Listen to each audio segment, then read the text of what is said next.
There you go. All right, hi everyone. So we're doing some Genshin today. We're gonna do Arlecchino story quest. I don't know if we'll get through it um, the whole thing, but we will take a look and see. Let me adjust my thing a little bit, real quick. I want to make sure.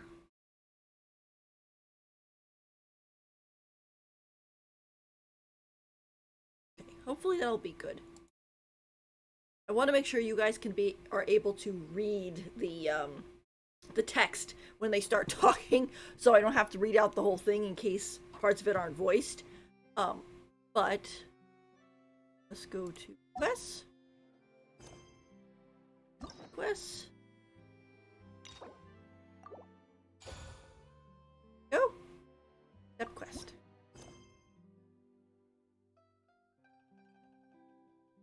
I don't think I need that because the only thing I have is commissions. So, all right, and we are starting off in Poisson.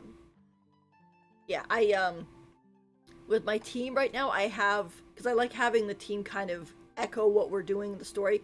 So I have Lumine, Arlecchino, and then I have Baizu for healer. And then since we're gonna fight her, I have Nivulette to bring the heat, or I guess in this case the water cannon. So testing. Okay, make sure that works. Alrighty, so here we go. Oh, also happy birthday to Baizu! It's his birthday today, so as a Baizu main, woohoo! Oh, Hey, Linny. traveler, Paimon. Oh, hi, Linny. Oh, Paimon knows that voice! Over here. Huh. Linny.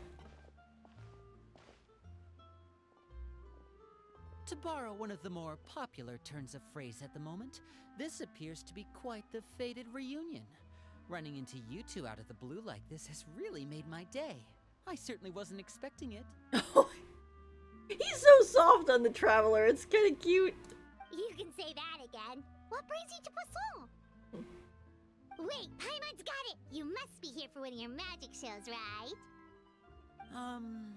Actually, we've run into a bit of trouble on the home front, so Father arranged for us to stay in Poisson for the time being. Uh-oh, trouble? Oh, are Lynette and Fremine here too? Yep, along with most of the other members of the House of the Hearth. You may have noticed Poisson seems a bit more crowded than usual. So you're saying nearly the entire organization has moved to Poisson? Sounds like you've run into way more than just a bit of trouble. What's really going on? Yeah, it's like, who wants to kill you all? Well... Since the two of you are so curious, perhaps I can fill in the gaps. Oh my gosh, she really was just hiding in our blind spot, wasn't she? You scared Paimon half to death! Father, you're here. You know... On second thought, maybe we don't need to know. It's all probably super confidential House of the Heart stuff, right? We totally weren't trying to pry or anything. No need to be nervous. I could sense your genuine concern from your conversation just now. Yeah, to be honest, Arlecchino is like, up until we have to fight her for whatever reason, it's like, she's actually been pretty nice to us when you think about it. Of course. I can also understand your confusion. Sending so many Fatui here to Poisson, it's only natural that some might suspect an ulterior motive to be involved. Like, well, we are a little curious. We still have our reservations about your organization, well, considering how much trouble they gave us in the beginning of the game. So, well, we're a little curious. I understand. I'm well aware you've had your fair share of confrontations with the Fatui in the past, and I can't exactly guarantee that we'll remain on good terms in the future. Yeah, we're gonna go to Chesnaya and then everything's gonna hit the fan. As for right now, however, I would say we have little reason to be at odds, wouldn't you agree? The House of the Hearth could stand to be more open with those who have worked so closely with us in the past. As for the issue at hand, well, it hardly relates to any ulterior motive. To be frank, it all stems from a certain rumor circulating around the House of the Hearth. It's an internal matter. What sort of rumor? A rumor that a certain phantom child is hiding away in the House of the Hearth. Like some sort of ghost story, maybe? I feel like I'm getting chills already. A phantom child? Ooh, just hearing the name is giving Paimon the creeps. We have run into ghosts before. A spirit that should have long ceased to exist is lurking in the shadows of the House of the Hearth. So I decided to bring the children to Poisson before continuing to investigate the situation. I expect I should be able to track down the spirit fairly quickly. After that, it's just a matter of resolving the situation, if you will. It shouldn't be much trouble at all. She didn't want the kids to be in danger. If you're curious, or if you still have some concerns, it might be advisable to stick around for a few days. I'm sure the children would be exceedingly pleased to welcome some visitors. Lenny, I'll leave you to entertain our guests. I have some matters to attend to. Of course, Father. It's kind of funny with Linny's hat. He's a teeny tiny bit taller than Arlecchino, if you count his hat.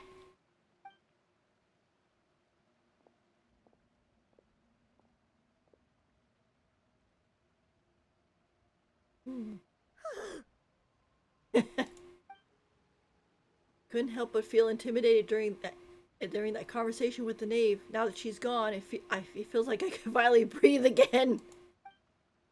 She also suggested that we stick around for a few days. But why? It has long been a dream of mine to invite you to our home and introduce you to my other siblings. Oh yeah, because there's more than just you three there. You're quite well known in the organization already. A lot of people have been talking about you, especially after everything with the prophecy. If you're willing, why don't you stay a while and have a little chat with us? Alright. We don't have anything else to do right now anyway. But let's be clear, we're just gonna be there as guests, okay? Don't get any funny... Oh, wait a second. For your guests, that probably means we'll be treated to lots of yummy food, right? And there she goes. Of course. During our stay in Poisson, we've been helping out the locals with some fishing. We bring in quite the bounty every day. In fact, today is the perfect chance for me to show you what I can do in the kitchen. Oh my gosh. Linny is so soft for the traveler, and like sometimes he says things and it's like, please, I'll show you how I can be a good house husband. It's a little... Aww. Let's go. I'll take you to where we're staying. To be honest, if Baizu wasn't in second phase, I probably would roll a little bit on Linny's banner. But I'm a Baizu main, and it's kind of important for me to have, you know, Baizu constellations and things like that, so... But it'll be neat to meet the rest of the kids. I was kind of wondering if we'd ever get to meet them. Because I know that there was more than just Lynette, Linné, and Fremine.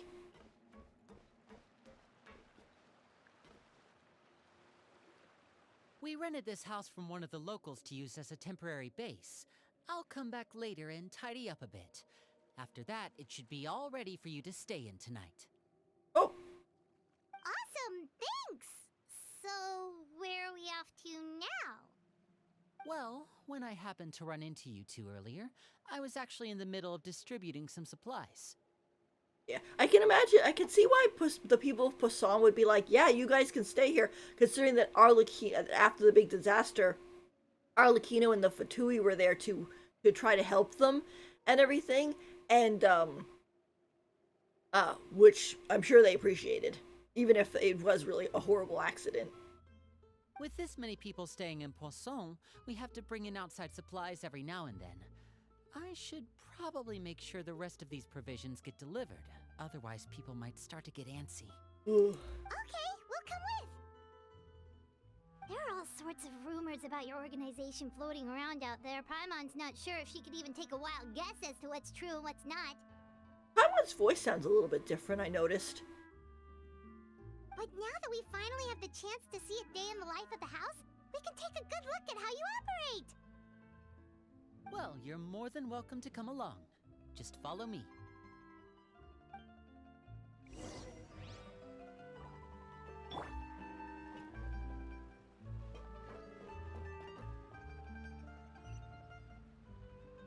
I want to make sure I'm going the right direction and not being like, oh, it's actually up a level and now you have to climb a mountain.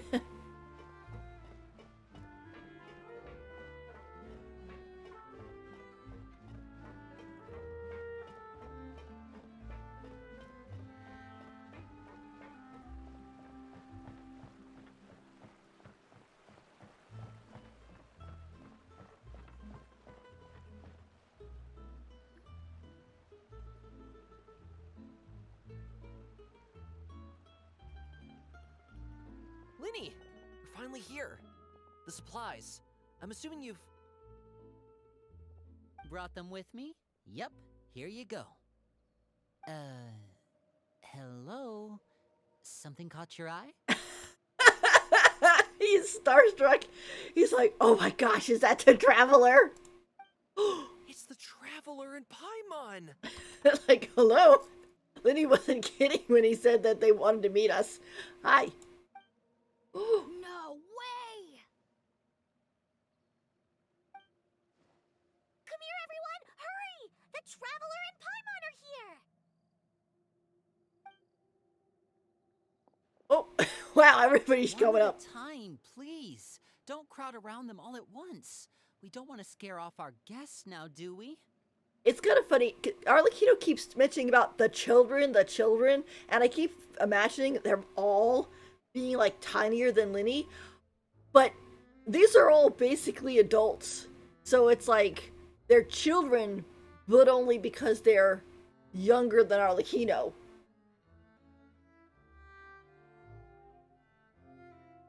Oh, it's alright! Gotta say, Paimon didn't realize we were this famous. It's kind of nice getting the recognition, though. So we so often get either asked to do stuff or basically thrown in jail. Of course! Father and Linny have told us so much about you. Father told us about how you helped Linny. According to her, you're a trustworthy friend. And as far as she's concerned, that's pretty much the highest compliment we've ever heard her give. As you can imagine, everyone's been very curious about you. I'm still kind of laughing about this guy, and where Linny's like, hello, Earth, what are you looking at? And the guy's just like, I heard the Traveler is so strong that she can move a mountain with her bare hands. oh, I heard Paimon eats so much that she can clean out the entire pantry at Hotel de Boer in just 3 days. well, I wouldn't put it past her to do that. Wait a second! That's the rumor you heard about Paimon? Oh, not cool at all! And mine's a little bit of a stretch. Maybe not a whole mountain. Oh, wait!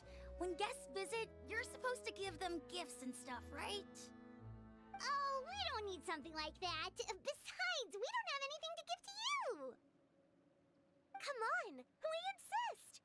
I can give you some of my new potions. Just pick your poison. And by that, I mean medicine or actual poison. I've got both. Yeah, because you remember, these kids are Fatui. Huh? Or maybe Shaplo can teach you guys about stealth. He's super good at it. He's never been caught. Ah, now that's not a bad idea. I know you usually prefer to fight head-on, but it never hurts to expand your bag of tricks, right? When it comes to eliminating your enemies, staying quiet can go a long way. Trust me, I would know. No, again, this is like, oh, such friendly people. And then they're Fatui. I was like, holy cow, you guys, please don't ever ever become one of the mobs that we need to fight, I like you dudes. Also, too, he is right. I mean, we do end up occasionally getting pulled into the quiet, sneak around type of mode. So I was poisoned not too long ago, and I'm still dealing with the after effects. So I'm not quite as good as I was before, but I can still give you some pointers. oh my gosh. Wait, when you said gifts, I didn't think you meant poison and stealth tactics. But those are the best things we can give you. You don't like them? Yeah, because for them, it'll help keep you alive. Ooh, how about this? Tell me the name of someone who really annoys you, and we'll teach him a lesson for you. Sheesh. This is kind of like, is this whatchamacallit? Is this a taste of what we're gonna see in Shesnaya? You're getting a bit overwhelmed. All right, Fold, Selwar. I think that's enough suggestions for now. When it comes to being a good host, it's the thought that counts. You don't need a physical gift to make our guests happy. In fact, pestering them with suggestion after suggestion might make them more annoyed than anything. I would say your enthusiasm has certainly gotten across. Really? Like, absolutely. We definitely feel the love. Awesome! It's been so long since we have had guests to play with. If there's anything you need, just let us know. Yeah, especially if it's poison or something. I've got all sorts of potions for that. Well, we'll talk to you all later. We've still got supplies to distribute. All right, see you later.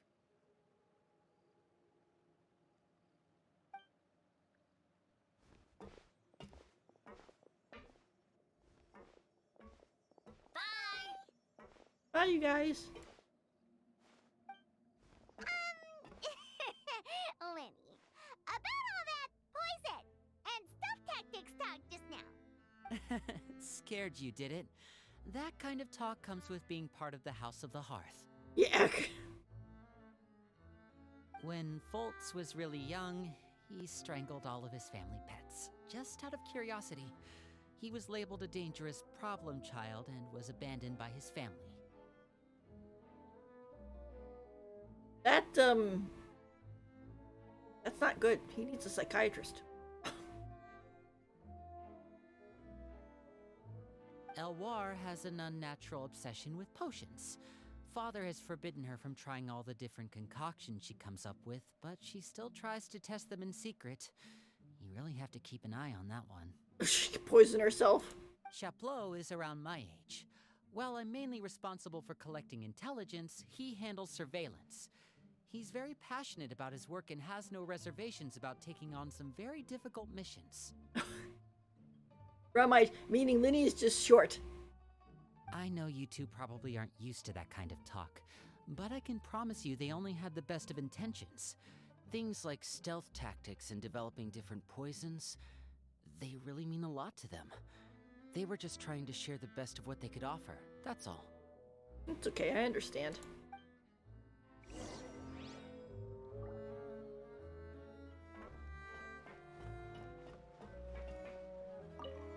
Wow, the Traveler and Paimon. I finally got to meet them in person. They don't really seem as intimidating as you hear in the stories.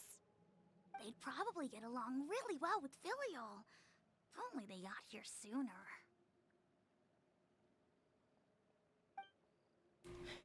How much you want to bet that Filio is dead? Like, oh gosh, this is... Where are we headed? Which direction?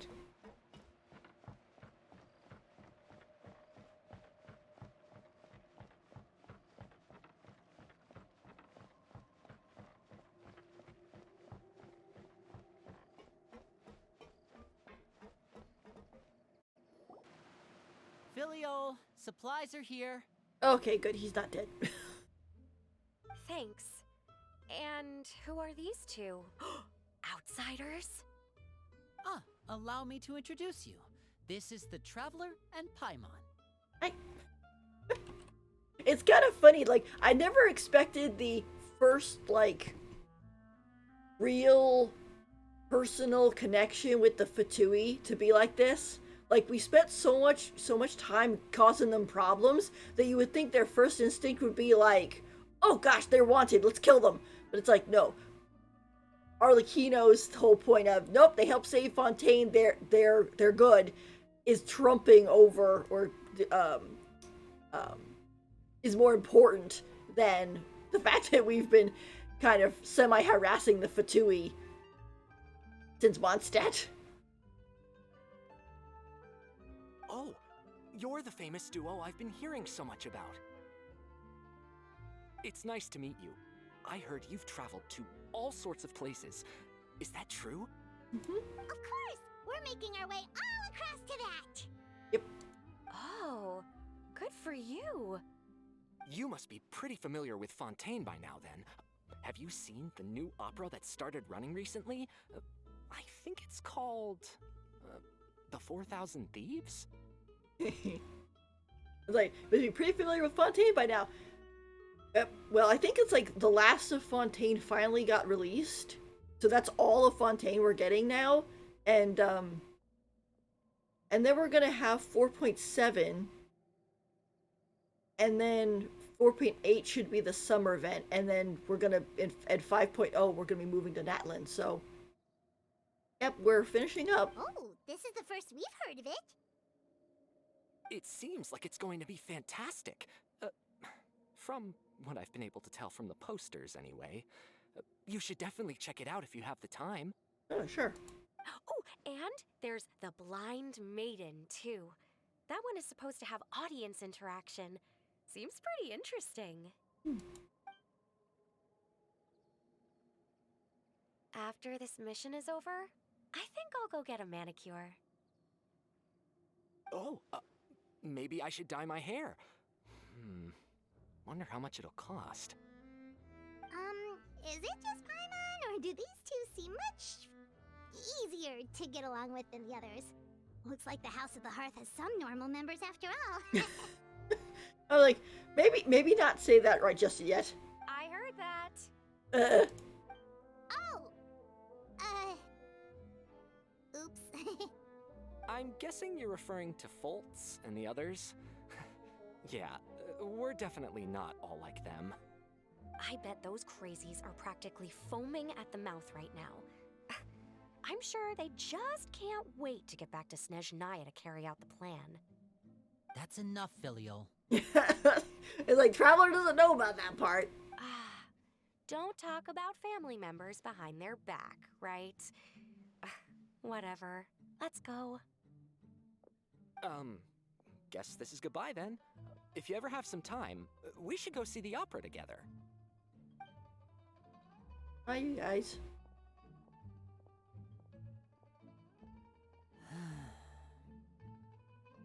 Well, that's it for the supplies. We should probably head back as well. How much you want to bet those two are the problems? Well, they didn't seem too happy with each other. Seems like there could be something more going on here. We should observe for now. You're right. We're only here as guests after all. Oh, Linny's getting super far ahead. Come on, let's catch up. Before we go to my co-op and turn that off.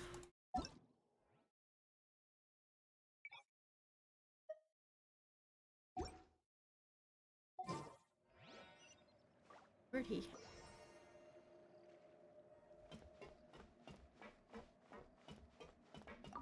Looks like there's more trouble in store next month, too. When will it end? Hey, just focus on the positives. At least our time in Poisson has been pretty relaxing. Don't you think?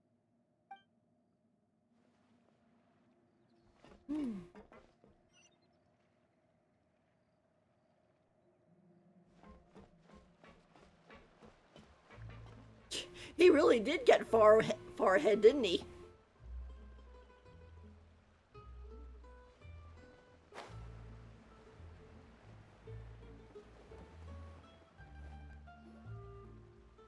So, what do you think of the members you've met so far?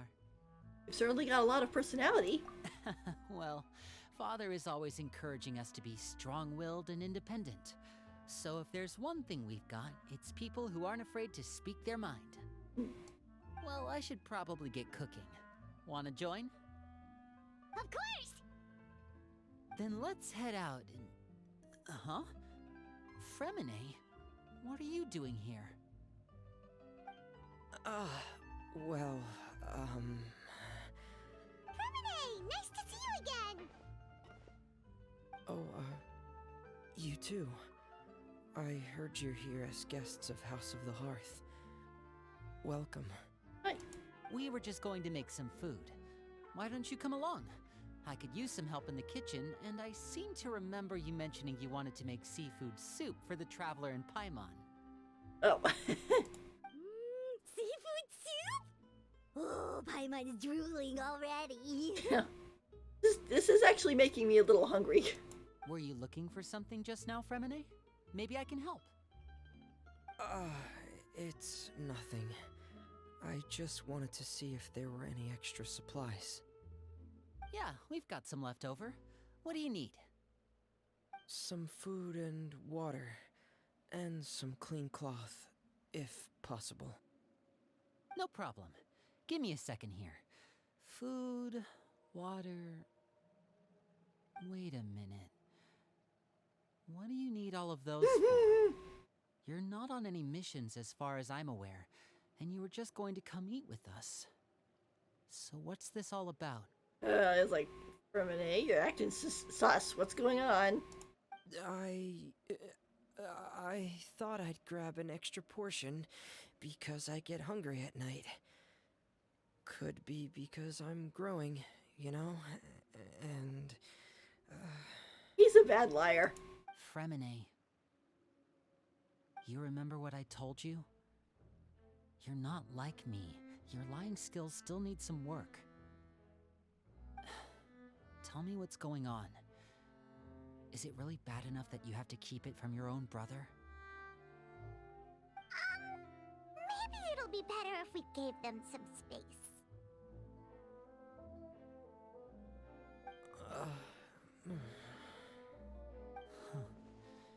This is the first time I've seen that kind of look on your face. Whatever happened, does it have something to do with Father? Yes. Just follow me.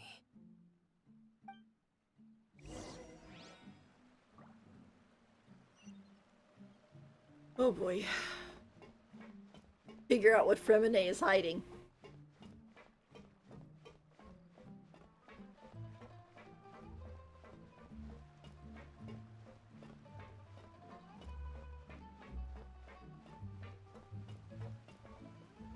Uh-oh.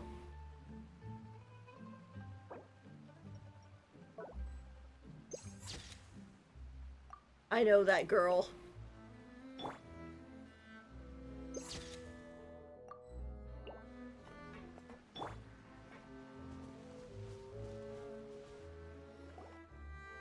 You're back! Oh, and you've brought some friends with you this time. Hello, my name's Linny.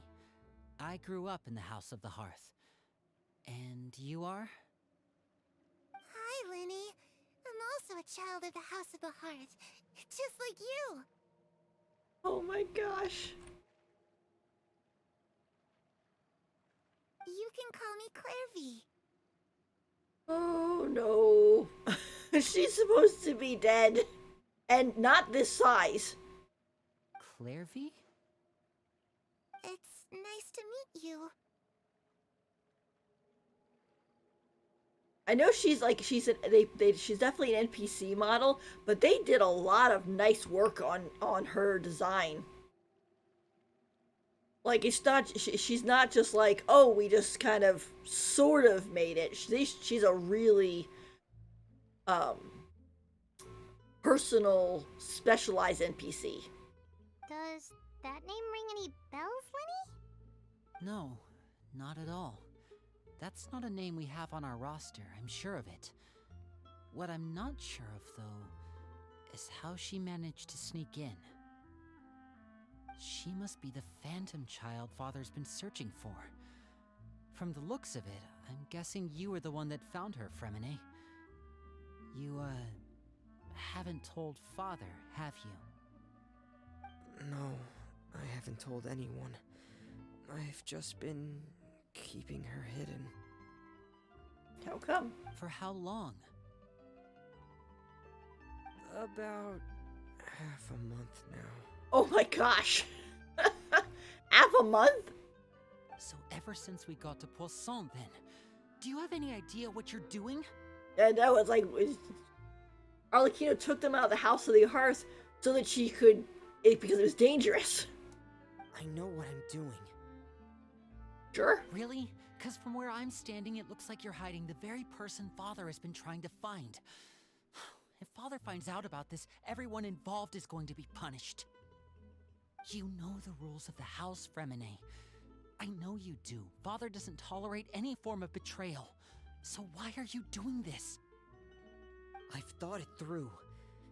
And I just can't hand her over like that. Linny, don't you remember last year? Chapleau nearly died after getting poisoned during that one mission. He wasn't able to get back before the poison started taking effect, and not a single person was there to help him. That night, while I was sleeping, I heard a voice telling me to go save him. I opened my eyes, but I couldn't find the source of the voice. I thought maybe I was just hearing things, but I went to look for him anyway. Luckily, I got there with enough time to save his life. Oh, Reminy's a hero.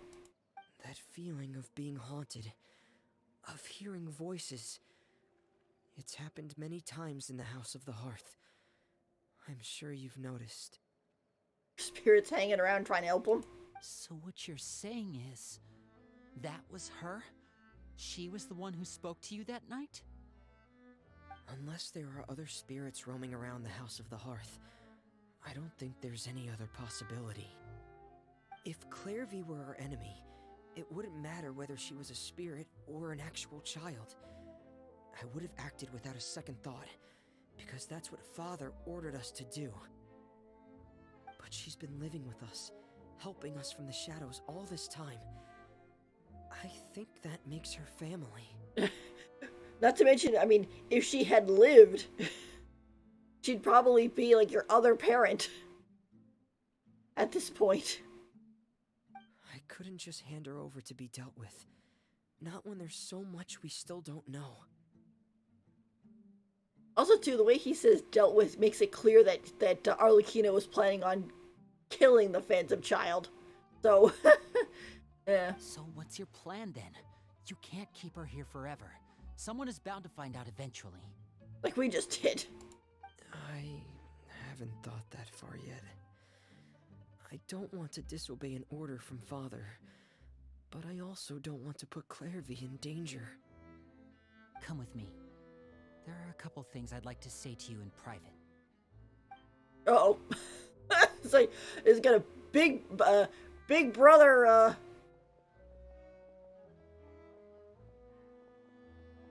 give his 2 cents. Those two sure care a lot about each other. Well, they got a funny way of showing it.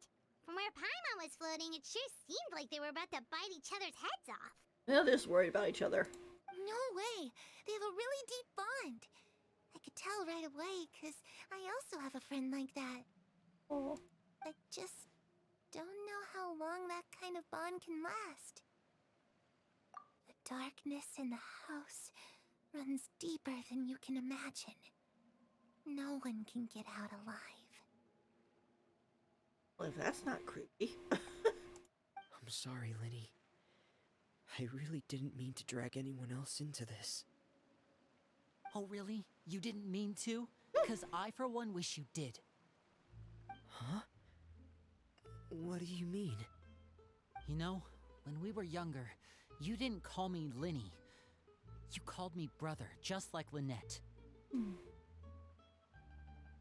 We grew up together, the three of us. We were all orphans, all rescued by Father. Of all the siblings in the House of the Hearth, I think our bond was the closest. Later on, when you started calling me Linny, I wasn't actually surprised. After all, Lynette and I are related by blood.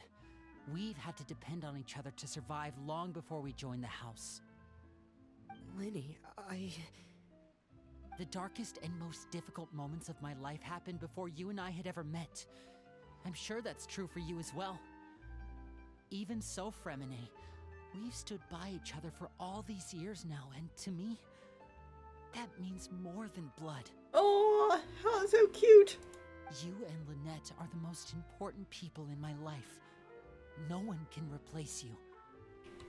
So I won't let you face anything alone. Not if I can help it. Oh, it's so sweet. Oh, looks like things are getting kind of heated between Linny and Fremine. Maybe we should go check on them.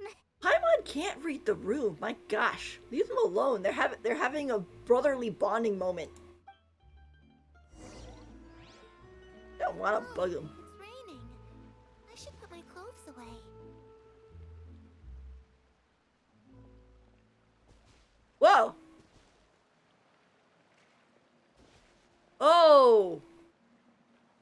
Harry? Looks like she's not here either.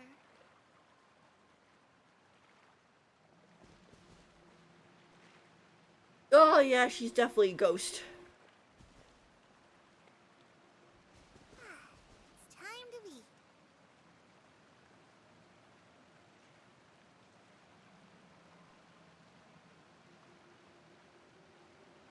Ah, it's creepy.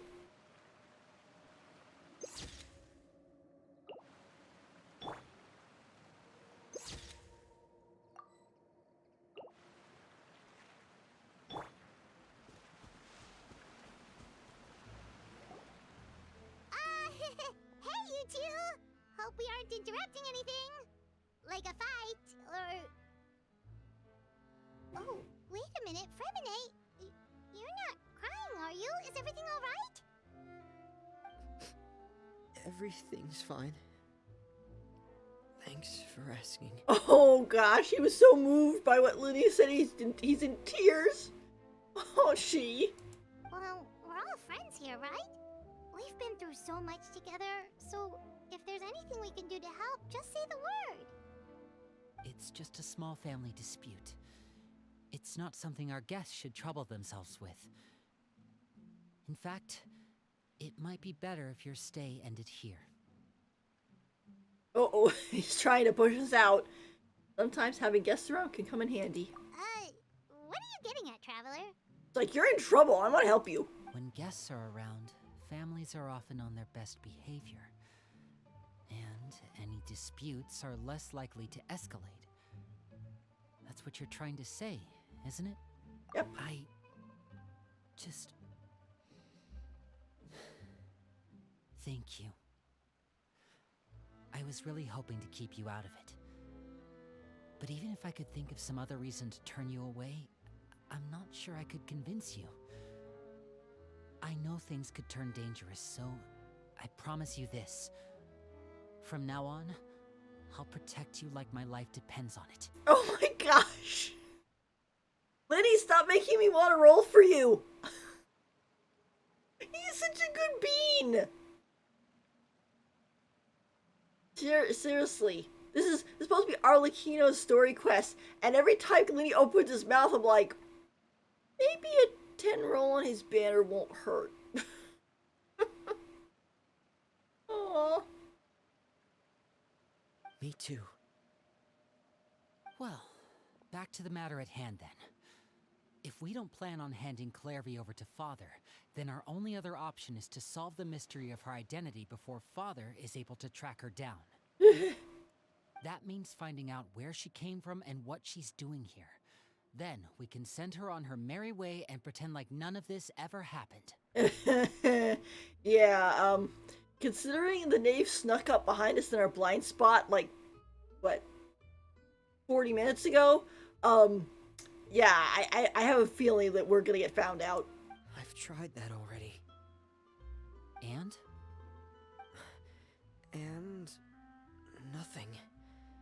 I tried taking her somewhere really far away, but after some time, she just reappeared. Considering she was fading in and out as she moved, she's a ghost. There's no doubt about it. She even came with us all the way to Poisson. It seems like wherever the house is, she follows. She's haunting them. I don't know much about spirits. Do you two have any ideas? Should we go to Leeway and get Hu Tao? Let's see here. Paimon remembers hearing something like, if you fulfill a spirit's last wish before they died, they'll let go of whatever's keeping them here and return to the ley lines. Oh, it's just that Paimon doesn't really remember where she heard that, so it's not guaranteed to work or anything. Well, sounds like it's worth a shot. Guess that means we should go ask her about her wish. But first, Fremine, I need you to promise me something. Lynette's gonna be really mad if the boys keep her out of what's going on. What is it? I need you to promise me that this will stay between the two of us.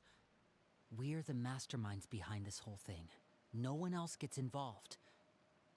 Can you do that for me? Of course. I promise. And meanwhile, Lynette, ear twitch. I sense something's off. All right. Then let's seal the promise just like when we were kids. Fist bump on 3. Ready? 1, 2, 3. Fist pump. I swear.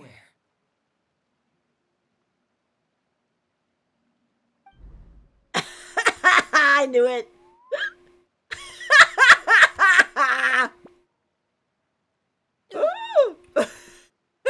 His face. I knew it. I knew it that she was gonna show up at some point, but I didn't think it was gonna be that quickly. Whoa! He's like, you think you can do that without me? Lynette! Scared me. But what a surprise! What brings you here, dear sister? She is not amused. And, when exactly did you get here?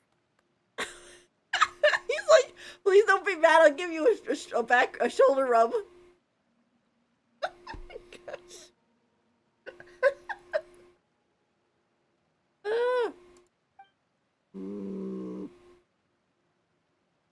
Mm-mm. You're an idiot, brother. Yep. And you too, Fremine. Uh-oh. You 3 travel, and you 4, Paimon. Oh. We're in trouble too. Wait, what did we do? I've seen Clairvy around the House of the Hearth before. I hadn't seen her in Poisson, so I figured she must not have come with us. But it turns out, you were just hiding her. Yeah. This actually makes a lot of sense because considering that Lynette is like cat girl, she probably sensed Clairvy while before anybody else. I heard you talking about your plan. Rather than steering clear of the situation, I'd rather fully join in.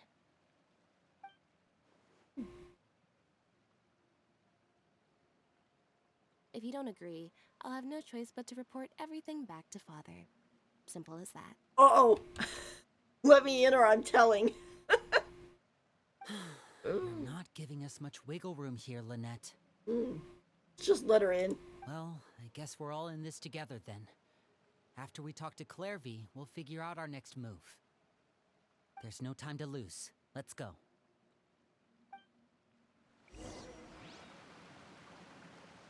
Oh, gee.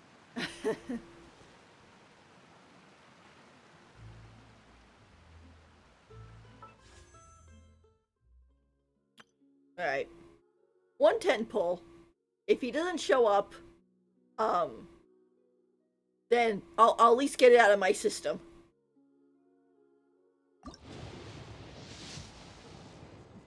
Okay.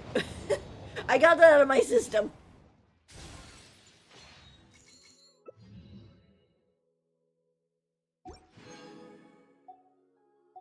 Alright.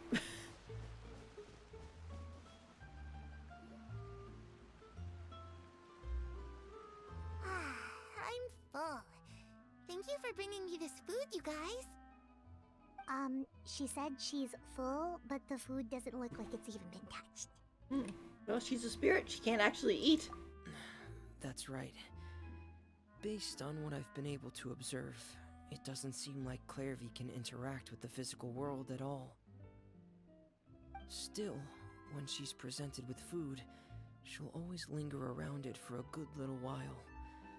Maybe, in her mind, she really is eating those things. It does just connect to like in like Japan and in the whole, you know, leaving offerings. The idea is like the spirit is eating the spiritual aspect of the food, not the actual food itself. So it's kind of like, once you leave it there, and then you can come back and like remove it before it gets like moldy and stuff, because it's like, okay, they ate what they wanted to. Does she know that she has already passed away? I've tried to ask her, but she didn't answer. My guess is that she's just as confused as we are. Or maybe she couldn't understand the question at all. Clairvy, if you've got some time, I'd like to ask you a few questions. Sure. Oh, another new friend. Hi, I'm Clairvy. Hello. Clairvy, how did you join the House of the Hearth? Huh? Isn't it the same for everybody? The knave brings you here and then you can't leave.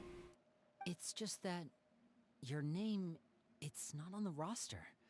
And I've never seen you before. The roster? Oh, I get it now.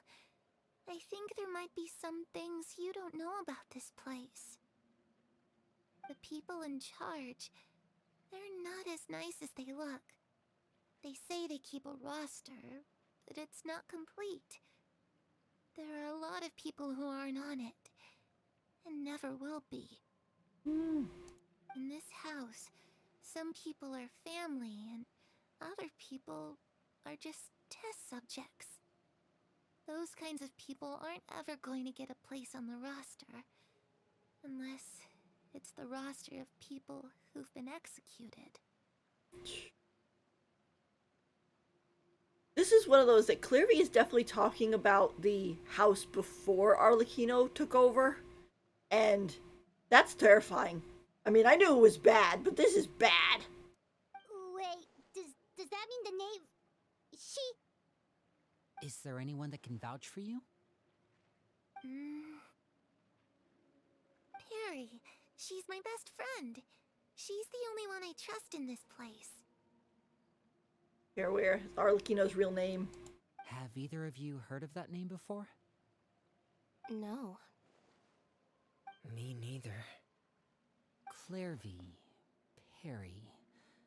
Neither of those names are on the roster. But it seems like she's telling the truth. Either that, or this kid's already got a bag of tricks bigger than mine. Maybe we should try a different approach. Clairvy, do you have a wish? A wish? It can be anything you want. Just imagine. It's your birthday, you're blowing out the candles, and your wish is...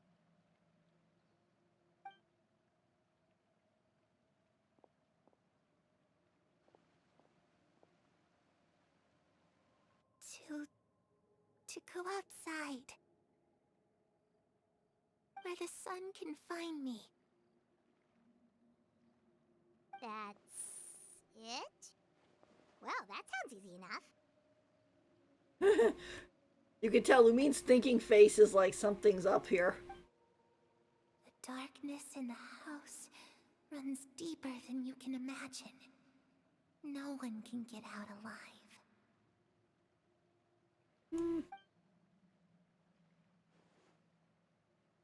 What did she mean by that? Things can't be this simple.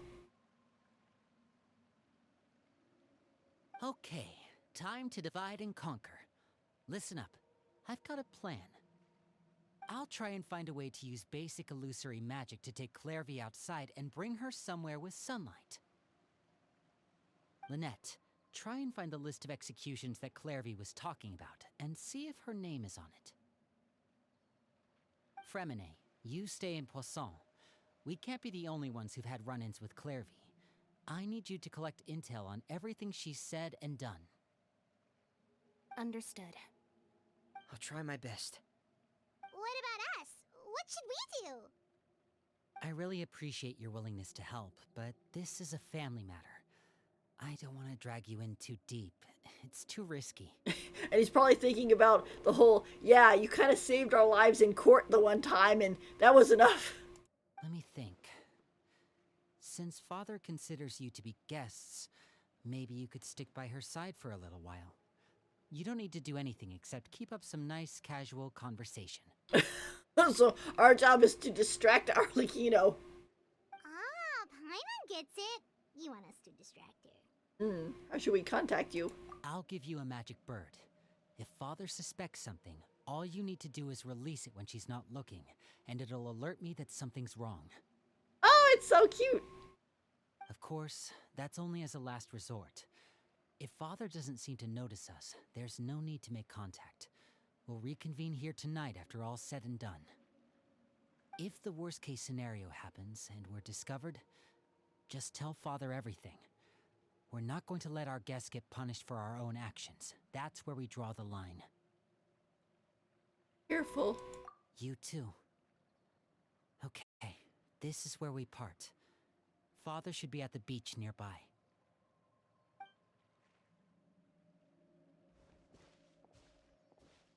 I really hope this goes well. No, it has to go well. That's the only way this can get resolved. Linny takes so much on his shoulders.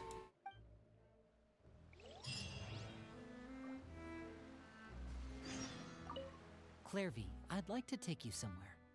Is that okay with you? Sure. Where are we going?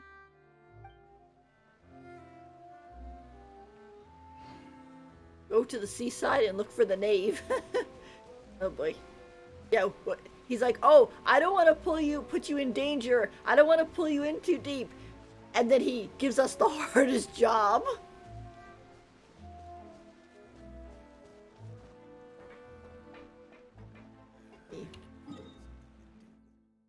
Oh, okay. They really meant seaside. Teleport here.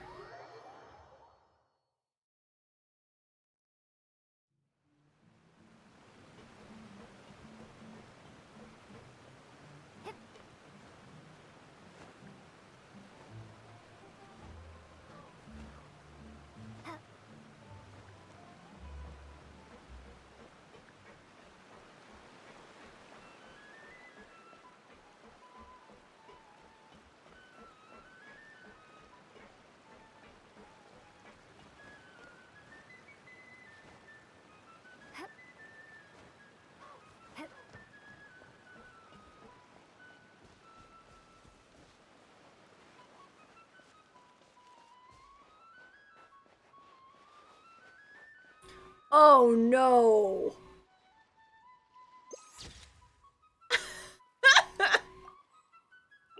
There's child. Oh my gosh. I mean, who's gonna show up next? Oh my gosh. Like, I thought he was supposed to be back in Chesnaya. What is he doing here?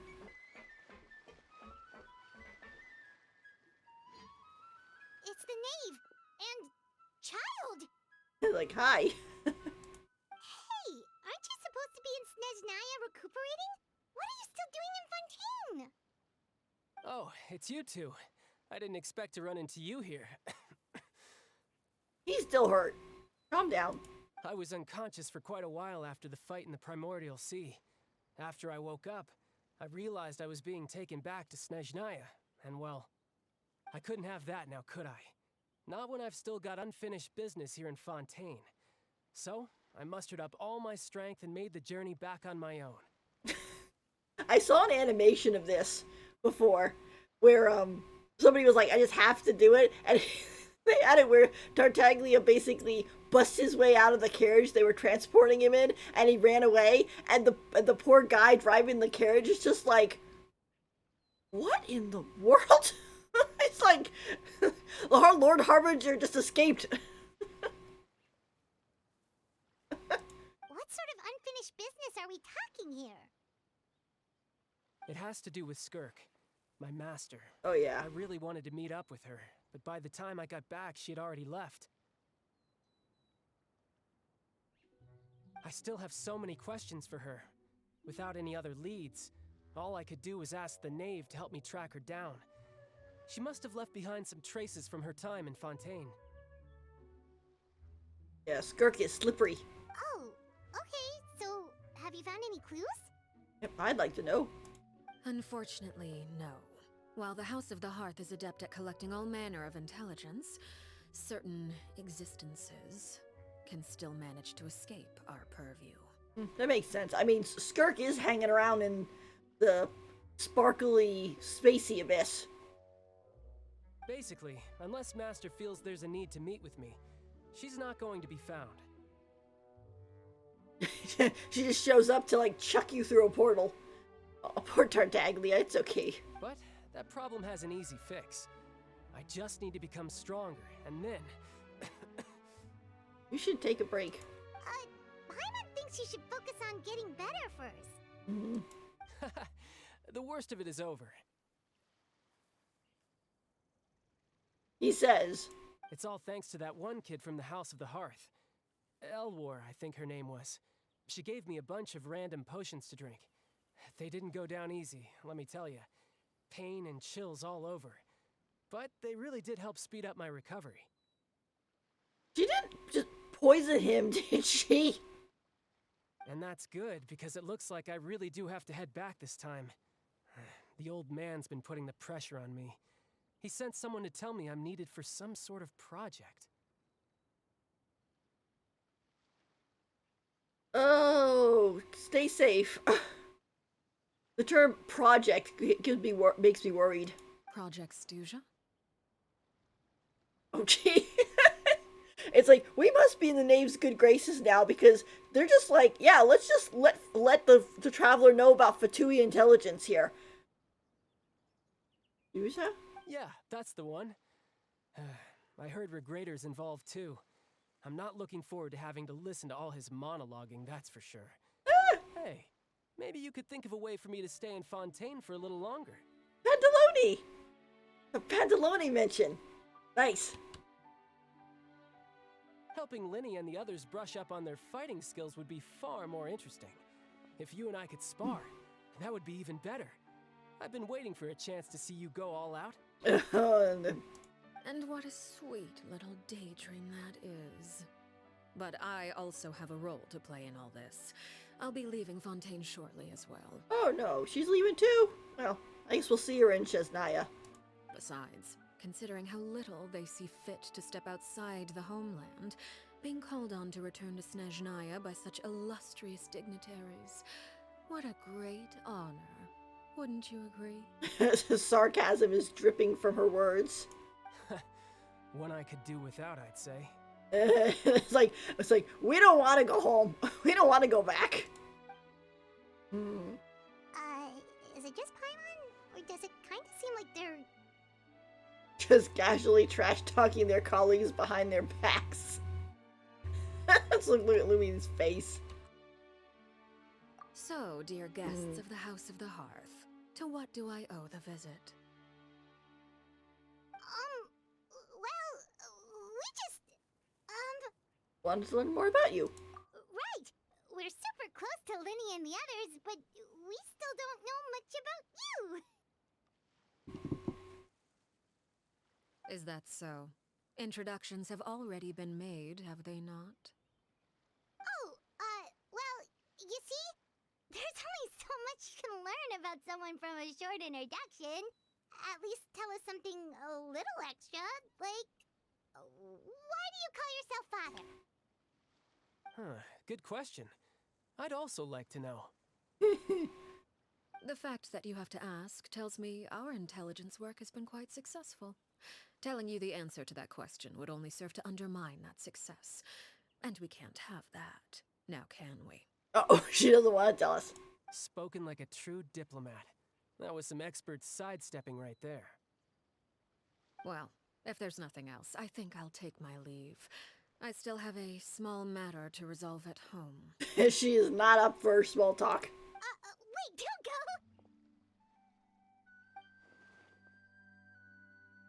If Lynhave leaves right now, she's sure to run to Linny and Chevelle. Oh boy.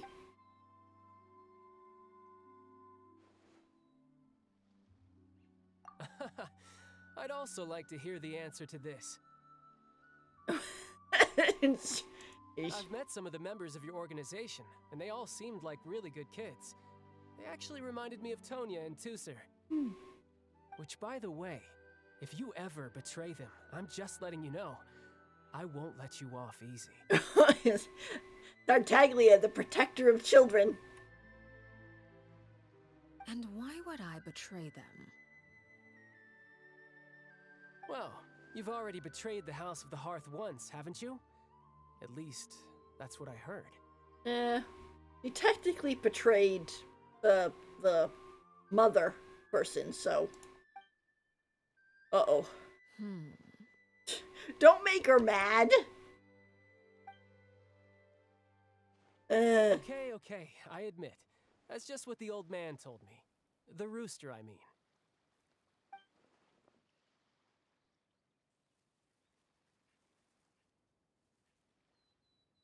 Yeah, no, this is not, no. Wait, did you really do something bad to those kids? Paimon, shush! Never mind what I've done. I'm more curious as to what the mighty rooster had to say. Care to enlighten me? Well, nothing much. Just some stuff about you taking out many other members of the House of the Hearth, and even going so far to attack your own family. Well, the mother kind of set that up. I see. Oh, based on your reaction, I'm guessing it's all a bunch of lies. Hardly. I don't appreciate his particular turns of phrase, but I suppose he didn't say anything untrue. Although, it would be more accurate to say that there is a certain level of prejudice involved, but I don't intend to clear that up just yet. Prejudice has a funny way of concealing the real truth behind certain things, an attribute that I find to be quite advantageous. This is why they put out that animation, that 7-long animation before Arlecchino came out. So we know, as the player, what happened. You know? That she was forced to basically fight against her siblings by the mother figure, and then she betrayed the mother figure by getting revenge on her for all the kids' deaths. Call yourself a Fontanian, for example, and people will assume all sorts of things, when the real truth is that this is simply the land where I was raised. It does make kind of interesting because with Fontanians, they all were Oceanids originally, and now they recently got altered so they don't have to worry about the primordial sea or whatever. That's why they were melting originally. So, Huh? You're not actually from Fontaine? But then why did you try to help out with the prophecy and everything? I was trying to protect the children born in Fontaine. Claiming that I myself was a Fontanian simply made it easier to operate. People would hardly suspect a fellow Fontanian of having any ulterior motives. Who wouldn't want to save their homeland after all? yeah, I was wondering about that originally, because I was like, if the knave is actually Fontanian, that means that she was an Oceanid in the shape of a human, which means that she should technically be able to do the dolphin jump, more or less. But she can't, so... The primordial sea wouldn't have any effect on me, but it would have caused great harm to the House of the Hearth. Well, you wanted extra information, didn't you? There you go. I hope that satisfied your curiosity. The thing is, now I'm kind of questioning on if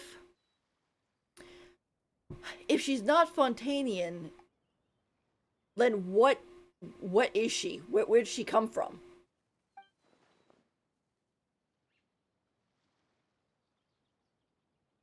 Talking about her past, yeah. Well, I can understand that part.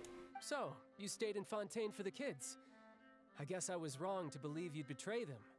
Apologies. Looks like I was holding on to some prejudices myself. Good. Like I said, I like it when others have misconceptions of me. Actually, while I was recuperating at the House of the Hearth, there was something else that really caught my attention. I heard that members always resolve disputes and arguments with a friendly spar, and the loser has to back down. Seems pretty cool if you ask me. Would also give them plenty of opportunities to hone their skills. Well, that's only a recent development. In the past, such spars weren't nearly so friendly. The losing party would lose everything, including their life. Yeah, it's under the mother figure. They were that high stakes?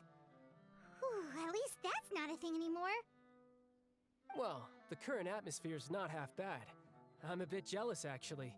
You've got so many family members around you, and you even get to live with them. Having a lot of family around means dealing with a considerable amount of bickering and scheming. Once Tonya and Tusser enter their rebellious phase, I'm sure you'll understand. Just imagine. Tusser becomes obsessed with plucking out strands from the rooster's mustache, or Tonya decides to dye her hair 42 different colors. You're scaring Tartaglia.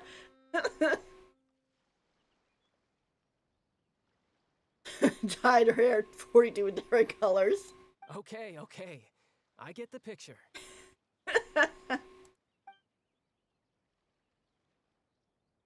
Oh, there you go.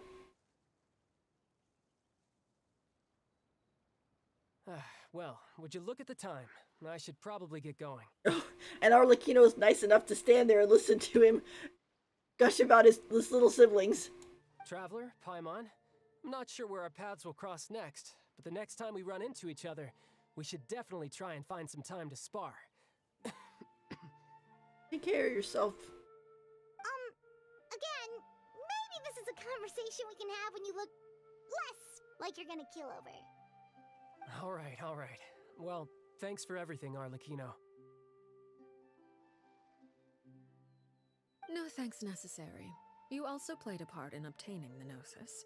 I would say we can call ourselves even. I like the sound of that. Well, I'm off. See you all some other time. Bye. It was nice seeing him. We should probably get going too. Do you want to head back with us? Oh? You want me to leave so soon? She probably knows that something's up. Oh, well, you see, I'm rather enjoying the evening breeze. If you don't mind, I think I'll stick around for a bit. I have some things to think about. Apologies for not attending to you like a proper host. Please forgive this slight. I do hope you'll have a pleasant stay. we managed to keep her distracted until nightfall. Good thing Child was there to keep the conversation going. You don't think she suspected anything, do you? Oh, I wonder if Liddy ran into any issues. Let's hurry back and see how everything went. She's whispering when we're like, what, 20 feet away from Arlecchino? The knave.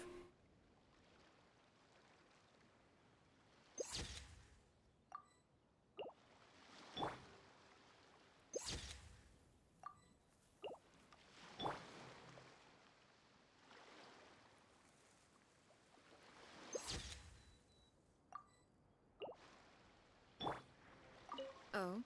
You decided to stay a little longer? Let's take in the ocean view together, then.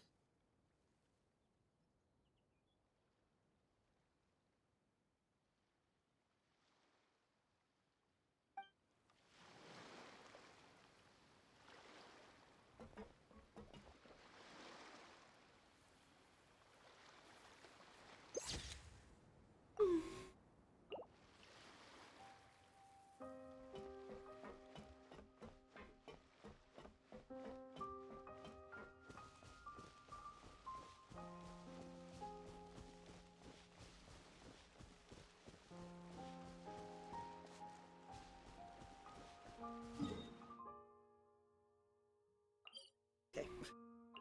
I wanted to make sure we were actually going back down here before I went down and then it was like, oh no, it's on the surface.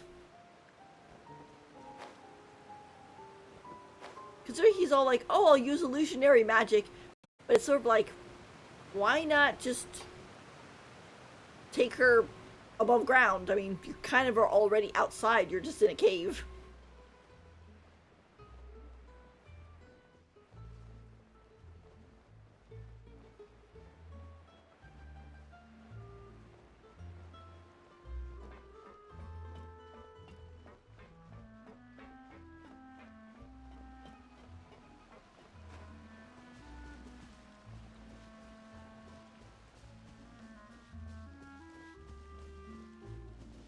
They're not here.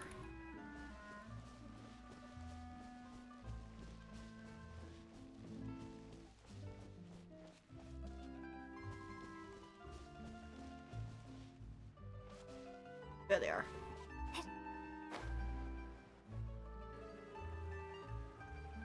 Lenny, how did everything go? Well, long story short, we ran into a small issue. Clairvy can't go into the sunlight. Whoa? Everything was fine at first. She followed me up to the surface just like I told her.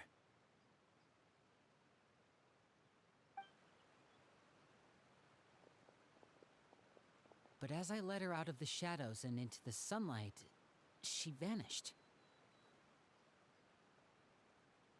Definitely ghost story. I turned around and there she was, standing at the edge of the shadows, silently watching me. Oh gosh, I feel so bad for her. Huh. Maybe she's afraid of sunlight, or... No, it wouldn't be her wish if that were the case. Well, we could always try pushing her into it. Not sure pushing works on a non-corporeal being. Oh, true. Also, too, it's like if she's a ghost, what's the big deal? What's the big deal of Arlecchino finding out about her? It's not like she can hurt her. I've pretty much tried it all already. Nothing worked. Eventually, the sun went down, so all I could do was bring her back here. How did it go with you, Lynette? Good. I've got the list. It's right here. Really? Well, what are we waiting for? Let's take a look!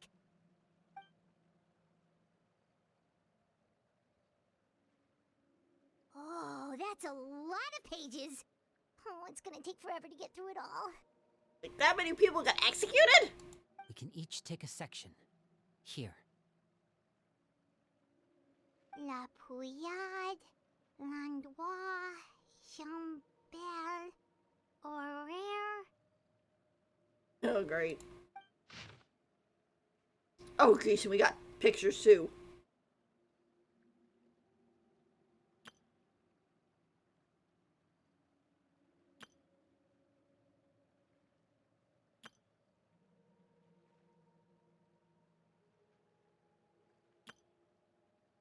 Oh, yikes.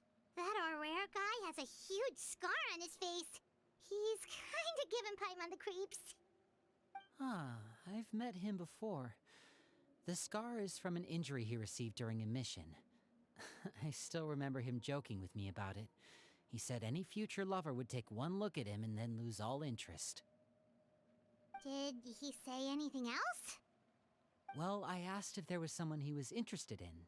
He said no, and that's where our conversation ended. It was only later that I learned he really did have someone he liked. He risked everything to escape so he could be with her, but it didn't work. One day, Father asked to see him, and, well, I never saw him again after that.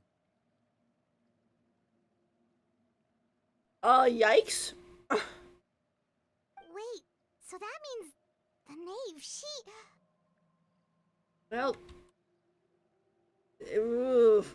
It may seem cruel, but it's just one of the rules of the house. Betrayal is not to be taken lightly. We know too many secrets to come and go as we please. So, if you do try to leave, you pay with your life. Considering that these people are brought in as kids and really have no choice, that's kind of sleazy. Her name's not here, huh? Well, that's not too surprising. It doesn't seem like this list is complete.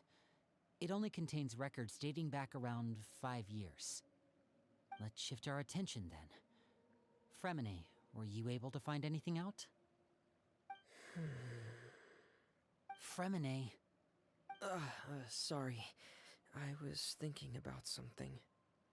I managed to talk to quite a few people, but I couldn't help but notice that the atmosphere in the house was a little strange. Strange.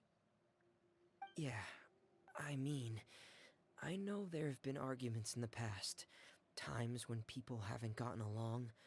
Chaplot and Filiol are a good example of that. Oh, those are two of the people that we met while delivering supplies. Paimon can see how they might not get along. They had very different vibes, and their, interests seem to be pretty different as well. That's to be expected, actually. Father brought us all here, shared her knowledge with us, taught us how to fight. That's one thing we all share. But that's also where the similarities end. Not all of us feel the same desire to stay here. As members of the House of the Hearth, we're also considered part of the Fatui. And to a lot of people, that's an identity they never asked for. Mm-hmm. Certain members get older and realize they want something else for themselves.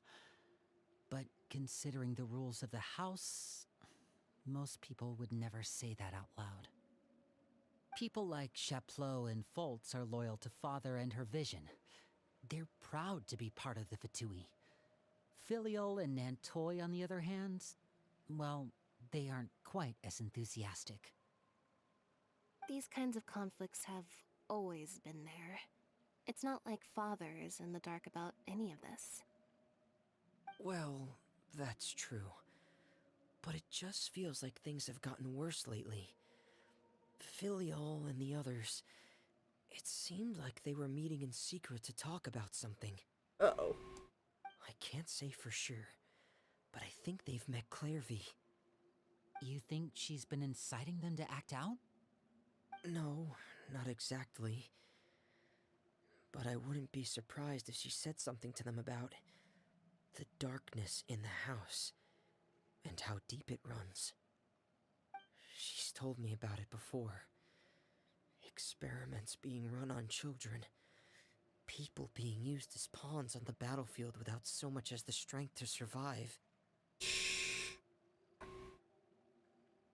And they just believed all that? Without any evidence? Clairvy's words probably gave them the excuse they were looking for. Whether they actually believe them to be true is secondary. This is all because of Project Stuja, isn't it? Whoa. Hold on a second. What's this Project Stuja all about, huh? This is the second time it's come up now. Yeah. And Tartaglia and the knave said it in earshot of us, like into our faces, excuse me. So I think we can know it's we're too deep in this as it is. Sorry, but I'm not sure of the details either. I only know what Father has told us, which is that it's something the Rooster and Regrader have been working on together. Apparently, it has to do with the Fatui's strategic plan for the future. Pantalone again. I hope Pantalone becomes playable. He's so hot. Because the House of the Hearth was so successful in obtaining the Gnosis, we now have the honor of playing a key role in Project Stuja. Wait, but isn't that a good thing? Key role is just another way of saying dangerous role. To us, the whole thing is an inconvenience. It's like, yeah, what are you guys doing over there? Father thinks so too, but she's in no position to refuse. Their plan isn't exactly unreasonable, and they've been funneling the house a lot of funding. It's just that we'll lose a lot of members in the process. Participating in the plan, it's an honor in name only. What they're really trying to do is subdue us. The existence of an intelligence organization outside their control makes them feel uneasy. Uh-oh.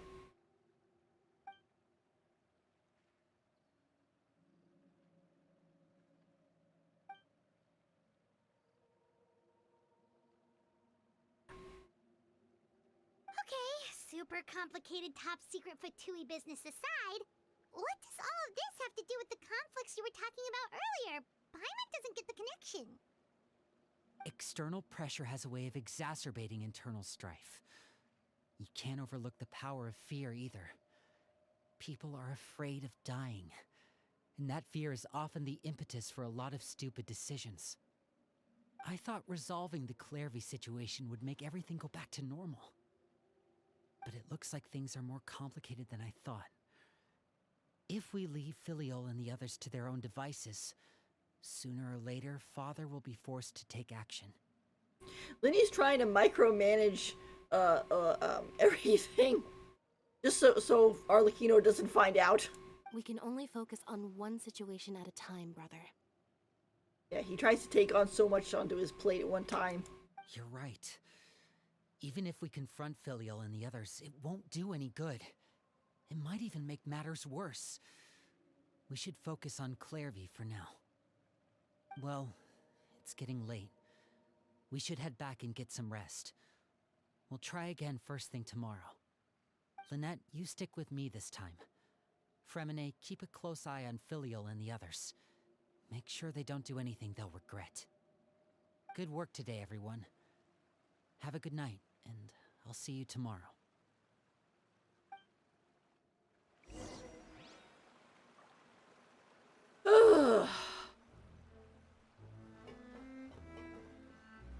Might actually be a good place to take a break.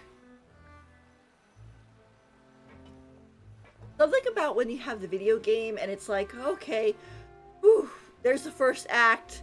Okay, everybody go to bed and take a break. And I'm kind of like, okay, I kind of want to do that.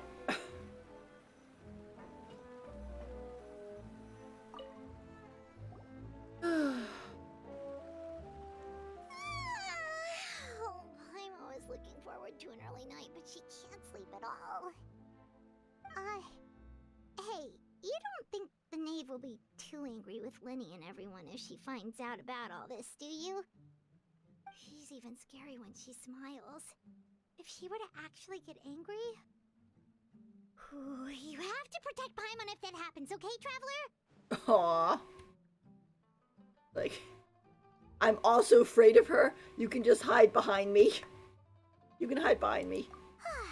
Trust is effort, Traveler. Oh, there goes Clairvy. Look over there! Uh-oh. Quick, let's catch up with her before anyone sees.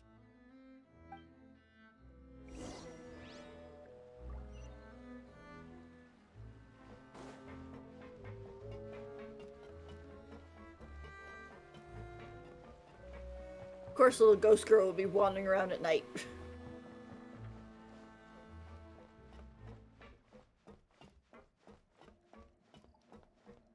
Over there!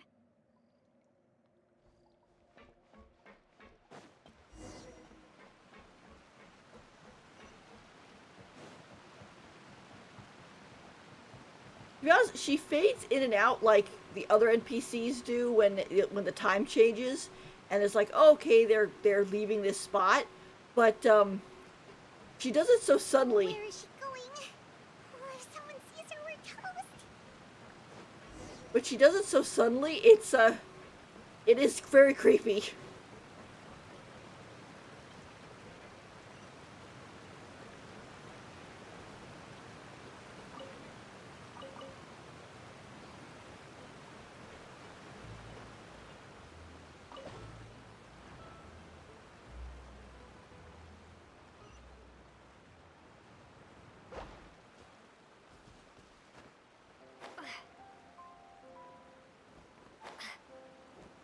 Oh, look!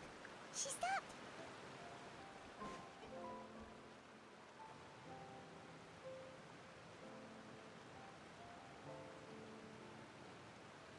Clairvy! Shh. I opened the window while no one was looking. Look how pretty the outside is. If only I could have more than this. You probably think I'm being silly, huh? All this hopeless resisting? It's better to dream of what I could have than try to make it a reality, right? Oh, gee. Please, help us get on the same page here, Clary. We need you to tell us what you know. Can you do that? Sure. Although, after you hear all this, I think you might regret that decision. Everyone in this family is nothing more than a tool. Something to be used and exploited. We're all expendable, including me. As long as you're useful, you get to stick around. Lose your value, you're handed over to the doctor, experimented on, and given a fate worse than death.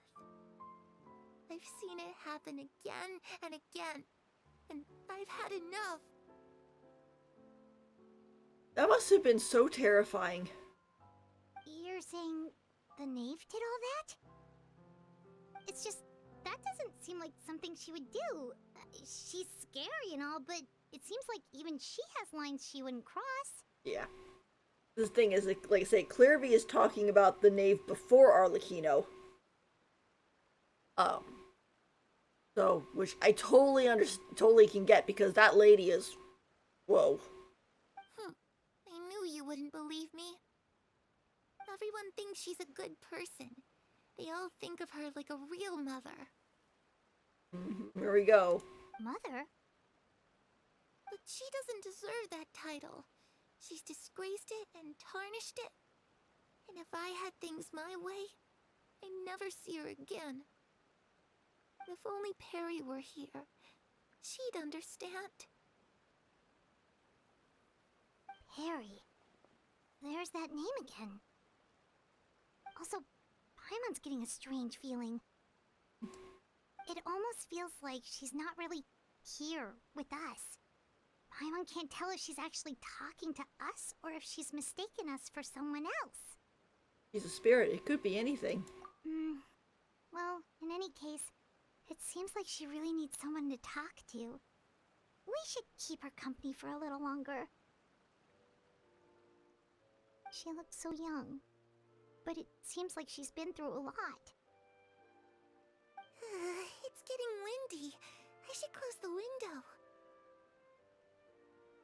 Ooh, look at the moon. Isn't it pretty? Hey, wanna hear a secret? I heard that if you look up at the night sky in Snezhnaya, you can see the aurora. It's supposed to be super pretty. Even prettier than the moon tonight. I'd love to see it. Perry and I promised each other that once we're older, we're gonna go see it together.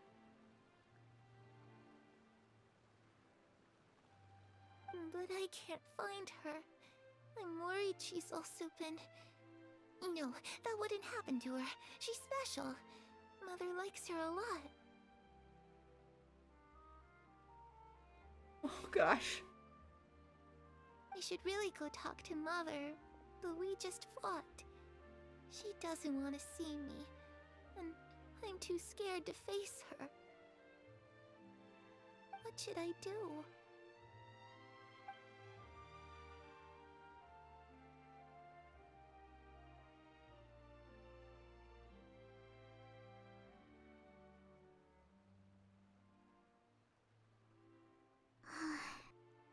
really doesn't understand what's going on with her.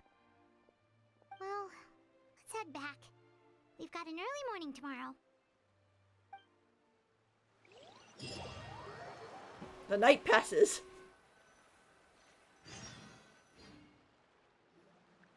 All right, looks like we're all here. Let's go ahead with the plan. Before we do that, Oh? What is it? have the knave and the doctor ever worked together? What makes you ask that? Well, we kinda ran into Clairvy last night, and that's what she told us. We met the doctor back in Sumeru. He's super dangerous, and he's done all sorts of bad things. That's for sure. It's possible that Father and the Doctor have had certain dealings, but I don't think Father would work with him. Not if she was also traumatized just as much as Cleary was by them taking their friends away. We're not really on the same side, so there's not a lot of trust between them. That doesn't exactly set the stage for a successful partnership. I did hear, though, that when Father first became a Harbinger, the Doctor offered to work with the House of the Hearth.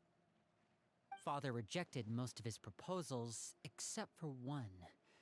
It had to do with some sort of secret experiment. Secret experiment? Could that be what Clairvy was talking about? I think so. I don't think so.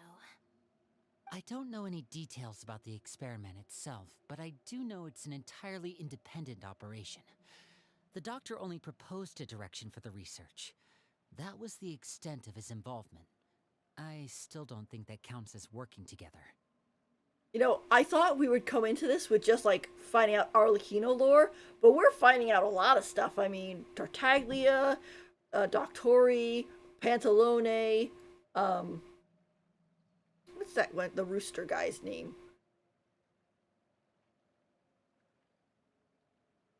You can picture him. He's the little guy with the pointy ears and the big nose, but I don't remember what his actual name is. The details of the experiment are confidential, but complete records are kept on all participants. That doesn't seem to be the case with the situation Clairvy referred to. I know you don't agree with some of the Fatui's methods, and I'm not asking you to. But I am asking you to trust us on this. The House of the Hearth has its own principles. There are certain lines we're not willing to cross. Alright, that's good to hear at least. Clairvy seems to think the knave and the doctor worked together to do something horrible. If that turned out to be true, Paimon doesn't know how he would even face you guys.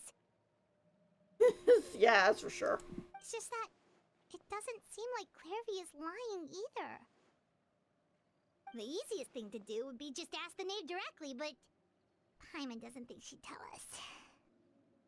Father didn't come back last night. She's probably still near the shore. We'll be counting on you to distract her. She stood outside all night? Lynette, you're with me. Fremine, you know what to do. Be on your guard, everyone. All right, let's get to it.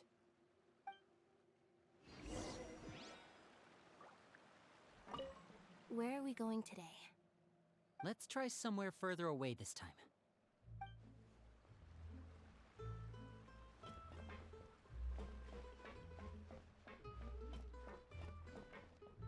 Oh boy.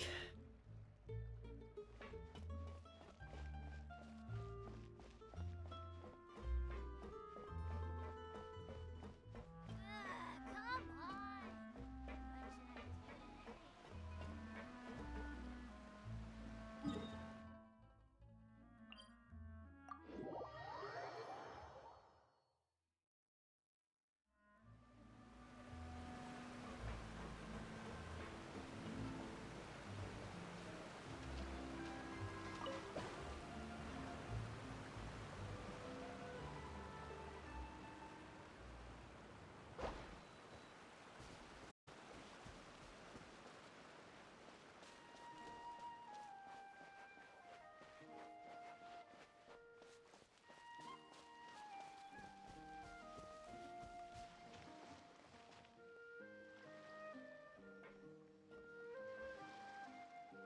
Ah, it's you two again.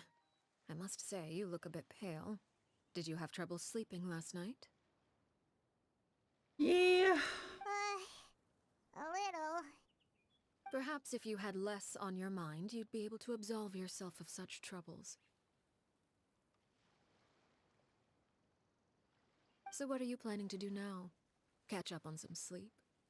Or should I give you some time to rack your brain for a topic to discuss before I ask any questions? She knows we're trying to distract her.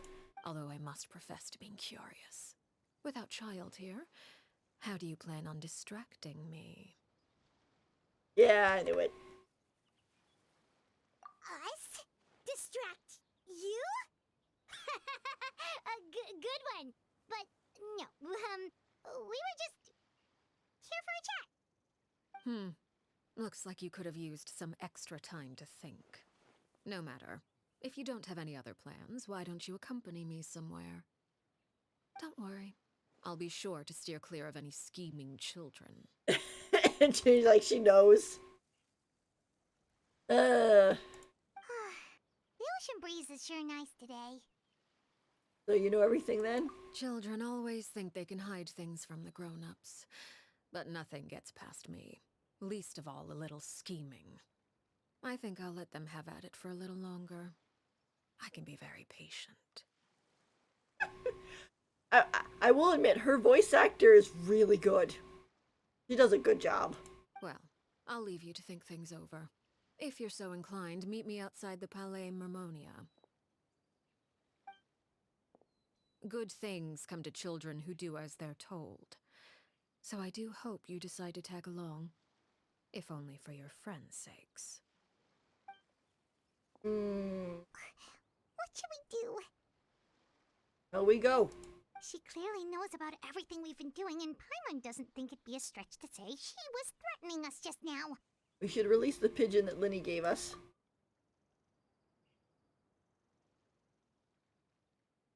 Oh, good idea. Hopefully he sees it in time. That was so cute, little tiny bird. Well, we should probably head to the Palais Mermonia. Paimon doesn't want to find out what happens if we don't show up. Based on what the knave was saying just now, it sure didn't seem like it'd be anything good. We really don't have any other options. Guess all we can do is take it one step at a time. Okay, then we probably shouldn't keep her waiting. It seems like Linny and the others are on thin ice, so let's do our best to not get them in any more trouble.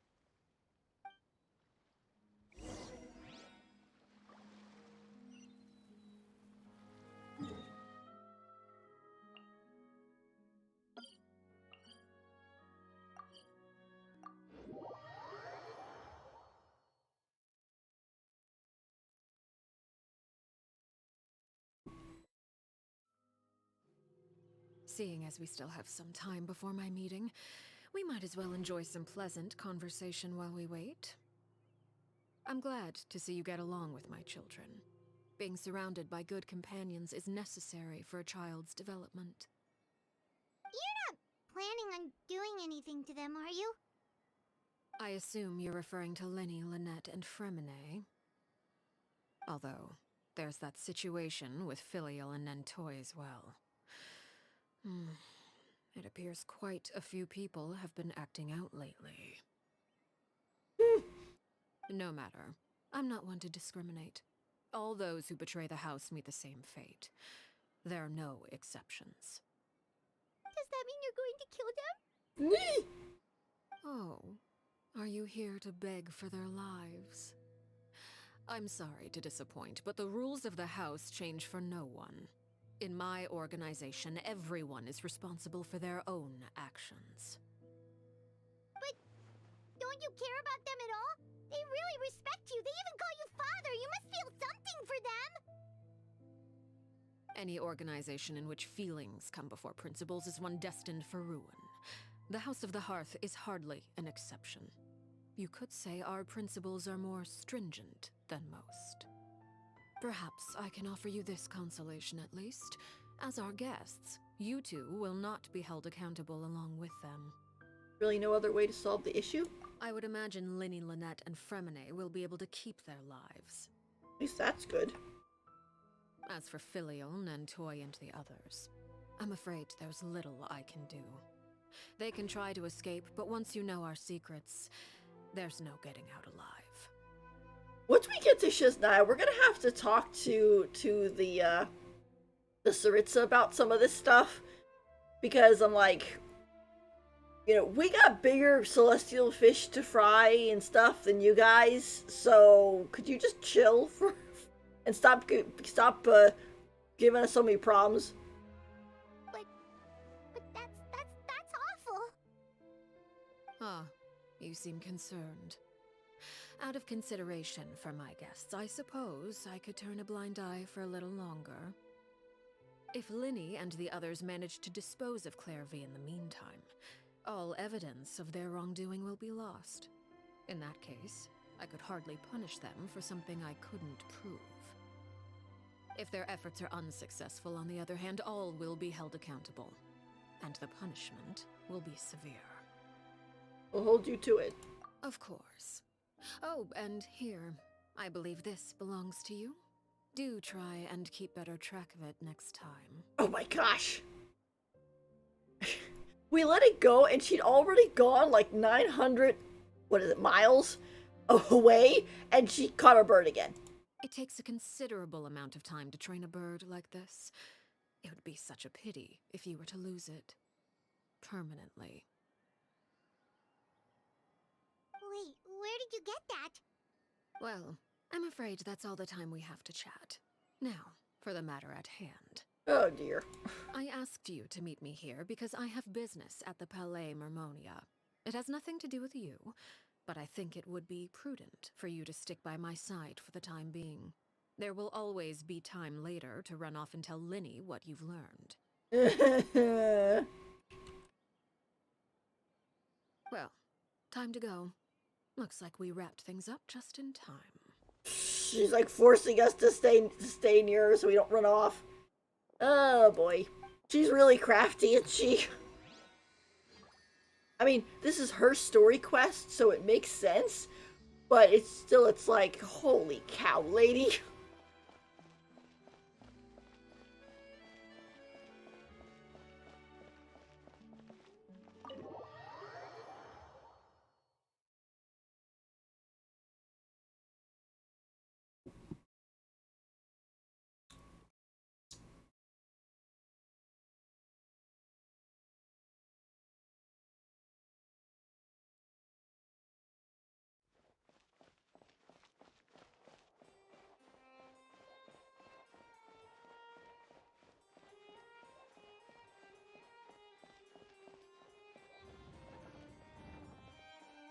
First, we're talking with Nibulette.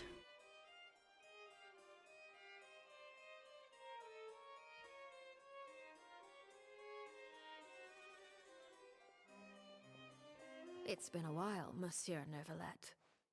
It's like, we're kind of being held hostage. I must say, I wasn't expecting my meeting request to be approved quite so quickly. The Palais Mermonia operates with an efficiency worthy of admiration. It is only right that an esteemed diplomat such as yourself should be afforded the proper level of respect. Although, if I may speak plainly, I must confess that I did not anticipate we would have the occasion to meet again after presenting you with the Gnosis. Yeah, he told us, he's like, good. It's better off that the Gnosis is gone. I see you brought the Traveler and Paimon with you as well. If I may inquire as to the purpose of your visit. Like, being held hostage. I'll be departing Fontaine shortly. There is, however, an outstanding matter that I would like to see resolved before I go. It requires a rather lengthy explanation, I'm afraid. So I took the liberty of explaining everything in this proposal. Please review it at your leisure, Monsieur Neuvillette.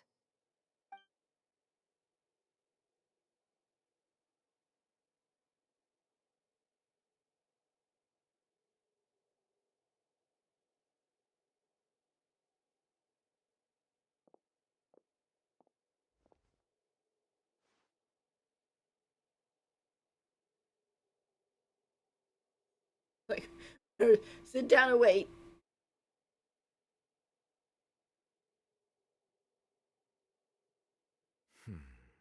I understand your request. However, at the risk of causing offense, I must admit that I fail to see why you would wish for such a thing. I heard you have a certain fondness for water tasting, Monsieur Neuvillette. So allow me to use water as an analogy. A family is like a large body of water with countless rivers flowing in and out. As someone who watches over this system, I would hope that each river that flows from the source will eventually reach the ocean. Of course, objectively speaking, I know this is impossible. Most of the rivers will dry up along the way, disappearing into the ground and leaving nothing but a barren riverbed behind. Not all rivers are destined to reach the ocean, but I would not see their existence rendered meaningless. I believe the water that flows within them is simply meant for a different destination, like a field in need of irrigation. Or perhaps the glass of a certain water-tasting enthusiast. Did you get any of that, Traveler? Kind of. Your words paint an optimistic picture indeed. Allow me to remind you, however, few among us are willing to sip from a glass filled with tainted water. It may have been tainted at one point in time, but not to worry. I'll make sure it's strained of all impurities and returned to its cleanest form. Like, what's she talking about? Hmm. I mean, I get a vague idea, but like, what's what she want? I seem to recall there being a transactional aspect to your proposal. Perhaps you could expound on that? If you accept my proposal, Monsieur Neuvillette, I will gradually withdraw my forces from Fontaine. And, unless absolutely necessary, I will no longer carry out any special missions within Fontaine. I presume I can take your words to mean that, in the future, cases similar to the Tartuffe assassination will cease to cross my desk? He's like, just stop killing people. Tartuffe. Ah, that thief who embezzled funds from all those charities, you mean? My deepest condolences to his family, but without any evidence, I cannot imagine how the House of the Hearth might have been involved in his passing. She's like, I'm going around here killing criminals for you. Of course, if you accept my proposal, Monsieur Neuvillette, I'm sure certain measures could be taken to reduce the frequency of such troubles. You choose your words carefully indeed. In that case, I am inclined to accept your proposal. My thanks for your generosity, Monsieur Neuvillette. Well, with that settled, we should be going now.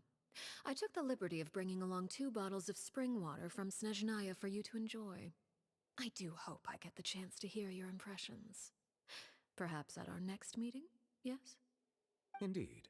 I trust you would not overlook your commitment in the meantime. All right, Traveler Paimon. Time to go.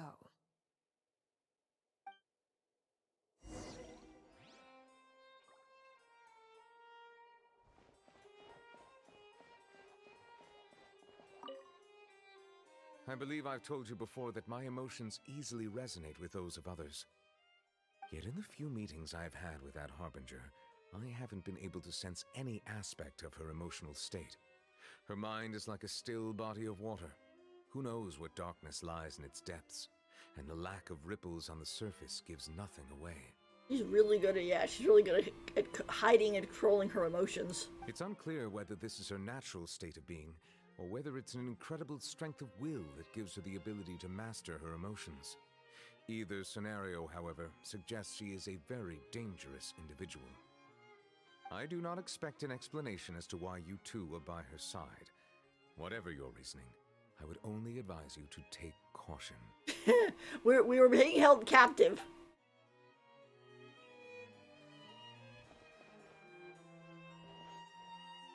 I was hoping the proposal would be on the desk so I could like take a quick read of it, but no. They're leaving that as a secret.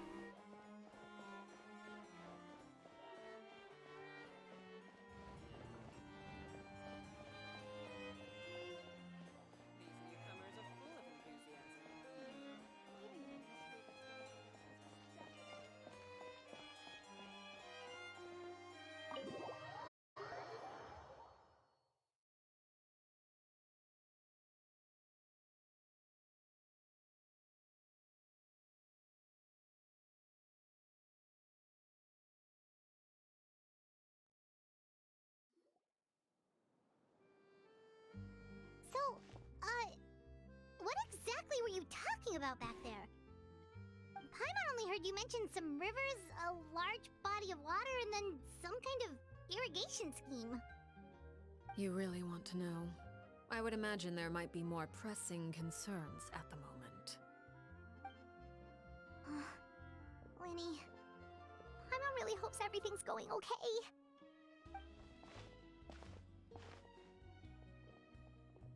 Oh, Paimon recognizes that look. You've got your thinking cap on, don't you, Traveler?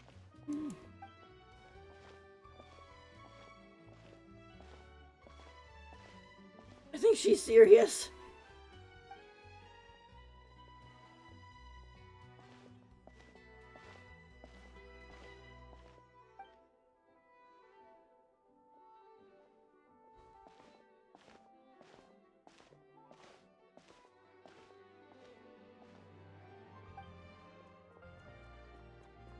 Uh-oh.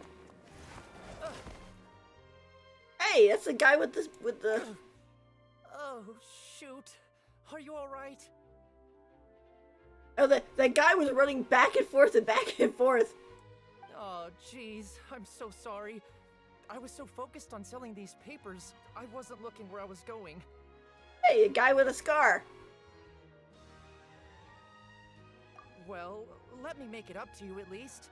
Here, take this paper. On the house. He looks kind of familiar for some reason. Oh, you don't have to give us anything. Please, I want to. It's not like I'm short on supply. All the extras will be useless come tomorrow anyway. Oh my gosh. It's my fault, really. I was just trying to bring home some extra mora for the family, but I bit off more than I can chew. I haven't had many takers today, so I'm still swimming in papers. What's going on here? Nothing much. I just ran into your friend here on accident. I should probably get going, actually, so... Hold on.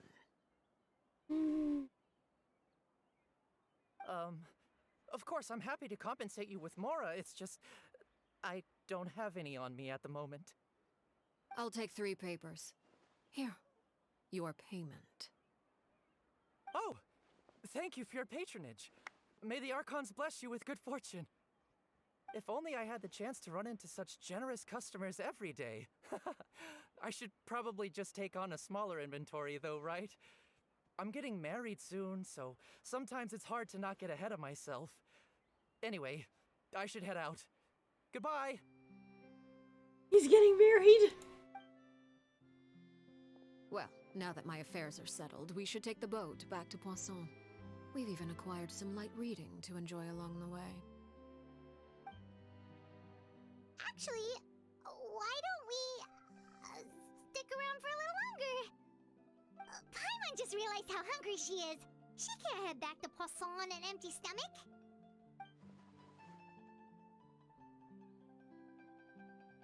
It appears you two are under the impression that delaying our return will somehow alter the situation in your favor.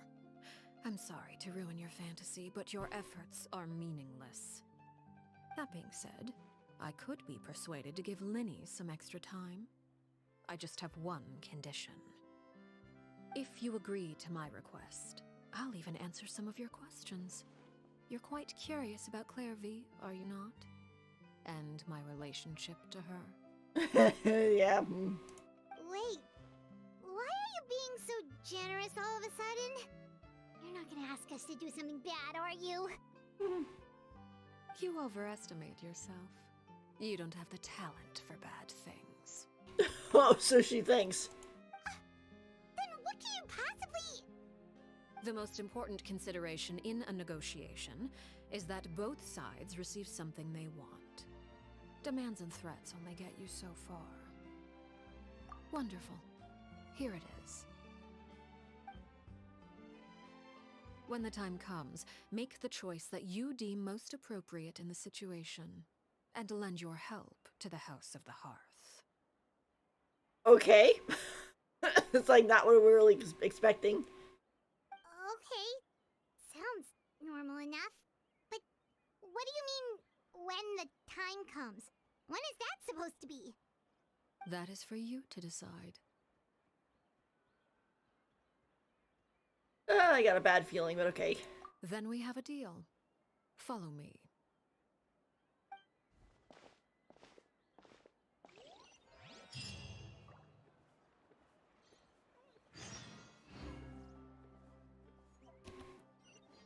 Follow the knave to the nameless ruins. Oh boy, here we go.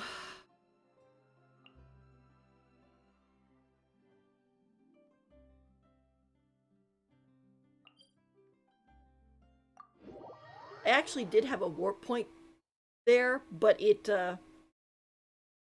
went bad right after Arlecchino's banner came out, and I was like, oh, I don't need it, so I'll just not renew it. Well, looks like I should have renewed it, but...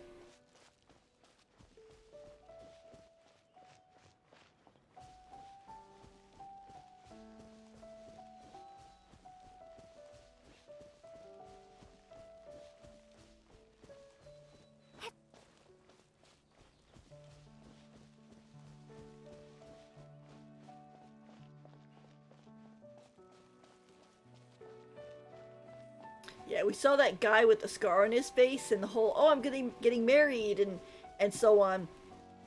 And Linny said that, oh, I never saw him again. But is it possible that the knave just let him go? And just like, okay, I'm gonna erase your memories, just leave.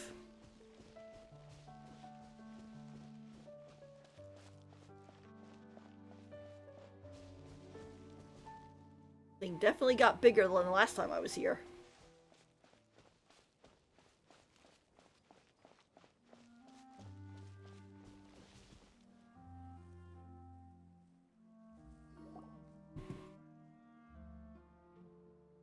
What is this place? Somewhere long forgotten by everyone. It used to be a grand building. Now it's nothing more than a pile of rubble. Yeah, thanks to her.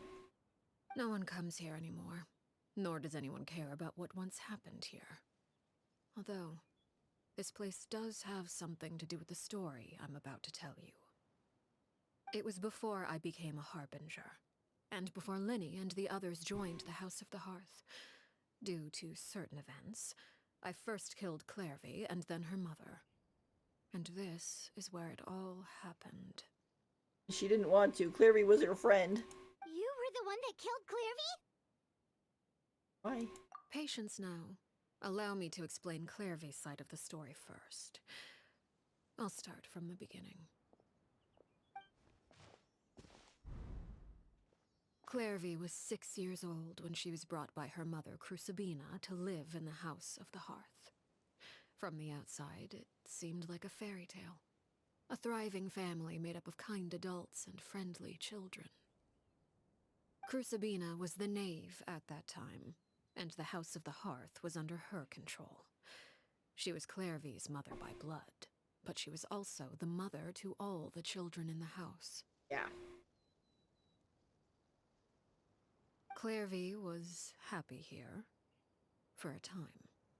But she quickly realized that being part of this family wasn't a fairy tale at all.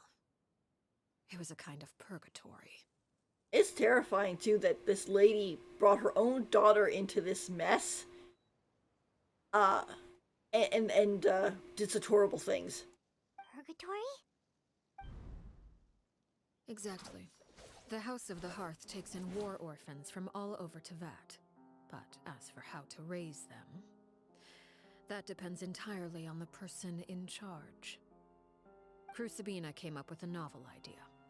She would teach the children to fight, force them to duel each other, and then crown as the king of the house the child who proved themselves most worthy of inheriting her title. It's difficult to estimate the number of children who died or were maimed in the process. There's little I can say about the ones who died. The ones that emerged with permanent injuries, on the other hand, well, they still served a purpose. They would be handed over to the doctor to be experimented on, or sent away on dangerous missions. Nothing more than tools to be used and then discarded. So Clary was right. So those were the experiments Clairvy was talking about. But what actually happened to her? You said that Clairvy was Crucibina's daughter, so if Clairvy tried to convince her to stop what she was doing, Crucibina probably would have listened, right? Despite being Clairvy's mother, Crucibina cared little for her daughter. She forced Clairvy to join the House of the Hearth only as a means to demonstrate her own impartiality as a mother, to prove that she treated all her children equally. Clairvy did try to convince her mother to change her ways, but it was to no avail. After her efforts failed, the only other option was to rise up and try to fight back. Unfortunately, the other children had already been thoroughly indoctrinated into the illusion of happiness Crucibina had created. Of course, there was one exception. Someone Clairvy's age who knew the truth about the House of the Hearth. Her name was Peruere. Wait, Right. the friend that Clairvy mentioned? Friend, huh? I suppose we can call her that for now. Clairvy was a cheerful and passionate person with a tenacious spirit. Peruere, on the other hand, was rather cold-blooded. Tiny Arlecchino. Oh, baby. Her cold-blooded nature allowed her to see through Crucibina's facade. Yet, it was also this cold-bloodedness that prevented her from acting against it. At least at first. While Clairvy longed for freedom, Peruere was convinced that, amid all the fighting and violence, she would make it until the end. Despite their differences, the two became fast friends, united by their knowledge of the truth. Clairvy told Peruere that she hoped to create a real family, where no one would be killed or sacrificed. There may have been a certain naivete to her ideas, but Clairvy proved her determination many times over. She tried countless times to run away, ask for help, or expose the truth. But her efforts only earned her beating after beating. The only thing that kept her going was her strength of will. Even with her body racked with pain, she would still stand on her tiptoes and open the window at night. She and Peruere would look out at the moon together, a fierce longing for freedom shining in her eyes. But one day that light simply vanished. Oh no. What happened? Her hopelessness resulted from a culmination of things. 10 years had passed. 10 years worth of failure after failure. She and Peruere weren't children anymore, but finding any chance to escape still seemed as hopeless as ever. Young teen Arlecchino. It was during this time that Peruere suggested a new plan. If escaping was out of the question, why not take down the very person sitting on top of this throne of lies? Mother herself. Clairvy rejected that proposal. She claimed that, as a famous harbinger, Crucibina possessed an unimaginable amount of power. Trying to kill her would have an incredibly low chance of success. Clairvy never gave another reason, but Peruere could see it written all over her face. Clairvy still thought of Crucibina as her mother. Killing her own flesh and blood was a line she couldn't bring herself to cross. Clary was a good person. If she couldn't escape and fight back, then only one option remained. Precisely. Death was the only way that she felt she could be free. That is horrible. It happened during a duel. When she arrived at the dueling ring that day, her partner turned out to be none other than Peruere. The very person that had stood by her side all those years. It was a fierce battle. But ultimately, Clairvy decided to let Peruere end her life. From that moment on, Paraware's journey was one written in flames. When the rain finally came and washed it all away, there she stood, the sole victor in Mother's endless game of slaughter. A trail of corpses strewn across her path to success. It was the very result she had predicted 10 years prior. Even then, she believed she would make it until the end. She wasn't surprised by the fact that she emerged as Mother's undisputed heir. Rather, her success left her with an inexplicable sense of restlessness. She was unsettled, and there was only one thing that could quell that sensation. Perhaps you two would like to take a guess as to what it was? Person at the very top. Crucibina, you mean? But... Went to get revenge on her. Correct. This is the place where Peruware killed her best friend. A mere year later, this is also the place where she fought tooth and nail to kill the mother they shared.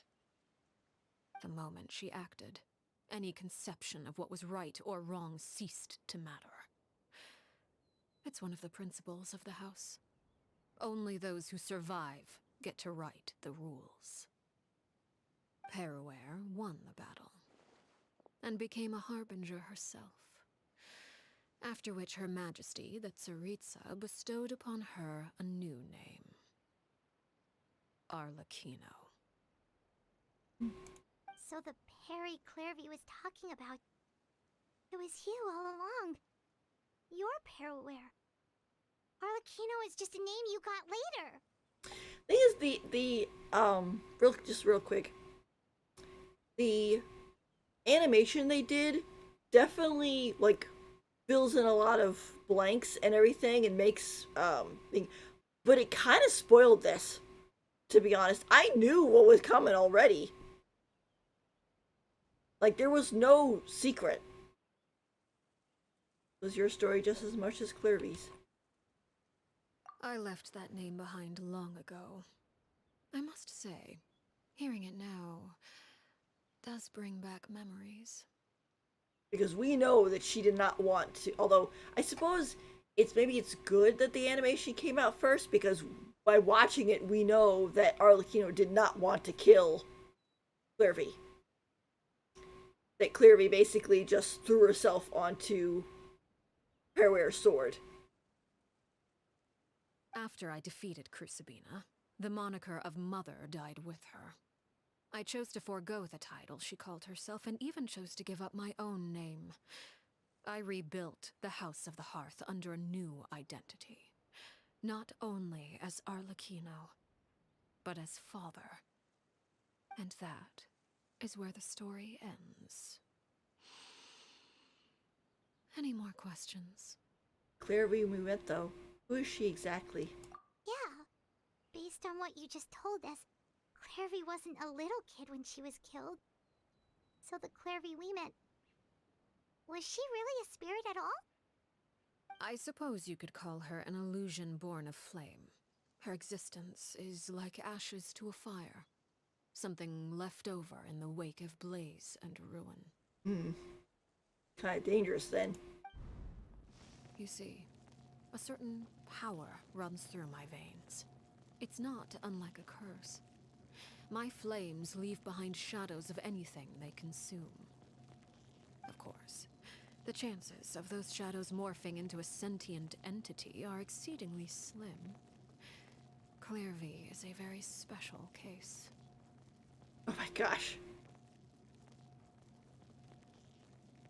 I bet that makes Arlecchino feel really awkward.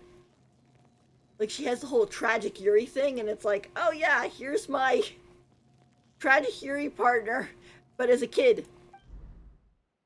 Clairvy died when she was 16 years old, but what emerged from the flames was her 6-year-old self. Her appearance wasn't the only thing affected. Most of her memories were lost to the blaze as well. Memory is a mysterious thing indeed. Losing a portion of your memories will alter your sense of self. Lose 10 years' worth, however, and it would be like living in the past. Like returning to a version of yourself that never grew up. No wonder Paimon got such a weird feeling when we were talking to her. Perhaps I should put it this way. Clairvy is someone trapped in time. It may seem like she exists with us in the present, but she truly lives in the confines of her own past. So if all of that is true, then you must have known about Clairvy for a long time. Indeed. She's a rather volatile and unstable entity. Sometimes she would look after the children. She's even saved some of their lives. I can imagine her, picking up about Clearvy in the House of the Hearth, and then being like, she knows she probably should deal with it, but she doesn't want to lose the last bit of her friend. So she kind of was selfish and was quote unquote selfish and put it off dealing with it. Oh gosh, I feel bad for her. But other times, she would hide from me and become obsessed with revealing the truth about the house to anyone who will listen. Truth that doesn't exist anymore because Grushabina is gone. Shadows don't have the capacity to learn or grow. Any new information they encounter is quickly forgotten over time. She couldn't even explain it to her. Your attempts to expose Clairvy to sunlight. They failed, yes? The reason is actually quite simple. In Clairvy's mind, the house is impossible to escape, and it is this very perception that traps her there. Really sad. But no matter. All I have to do is kill her again, and all will be resolved.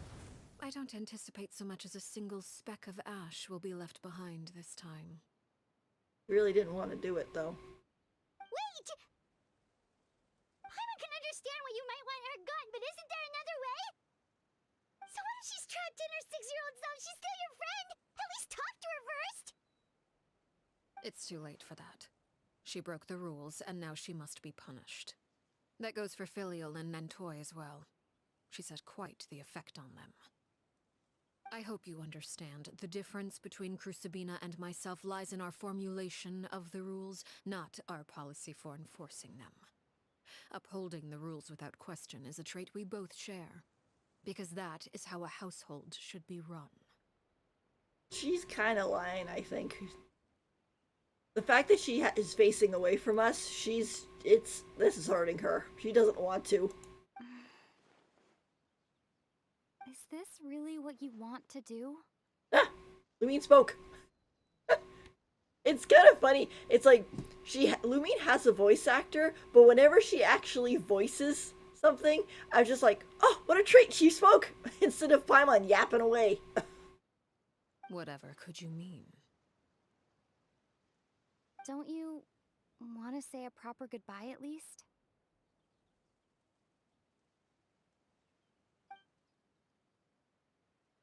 Whether as a killer or as a father, there are two things that must be avoided at all costs: anger and sorrow.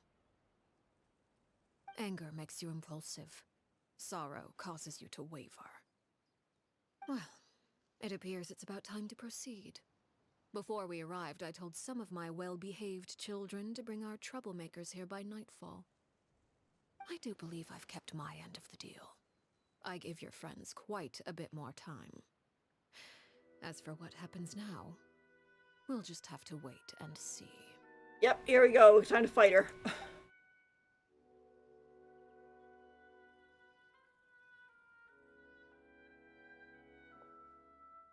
Here they are, Father. There's Clearvy, too. You gonna execute him? Seeing something like that would actually be a first for me. Oh, gee. This kid is so weird. I don't trust him. The whole, oh, he strangled all his family pets to figure out what happened? Nah, he needs therapy. This kid's weird. Lenny! I'm sorry. I heard about how you helped buy us more time. But I still failed. I couldn't find a way to fulfill her wish. Huh? Are you... Perry? Indeed, it's been a while, Clairvy. Perry! Shh. Stay right there.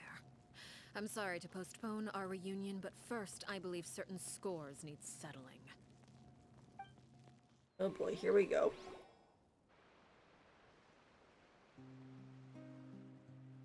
Father, let me explain. Out of my way. Uh-oh. Father! You chose to conceal a threat to the house. And for that, you must be punished. Uh-oh. Overall, however, I suppose your wrongdoing is hardly the most egregious of the bunch, so I'll deal with your punishments later. As for right now, the more pressing concerns are the traitors among us. By traitors? Do you mean us? Father, let me explain. We didn't mean to... Fultz, why don't you share what you heard? Yes, Father. Secret Midnight Meeting number 3. Participants, Filial, Nantoy, Sato, Toddy. Nantoy clearly said, if only Father wasn't the one who took us in. Oh jeez, this kid has a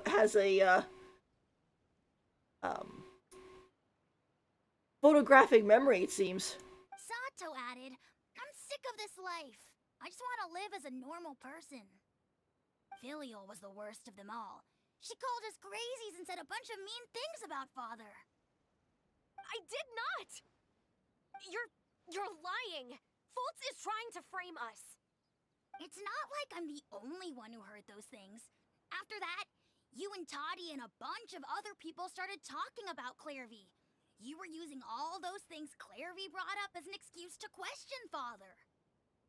We're birds locked in a cage. The only way out is to destroy it. That's what you said, wasn't it? You little... You just want me gone, don't you? What did I ever do to you, huh?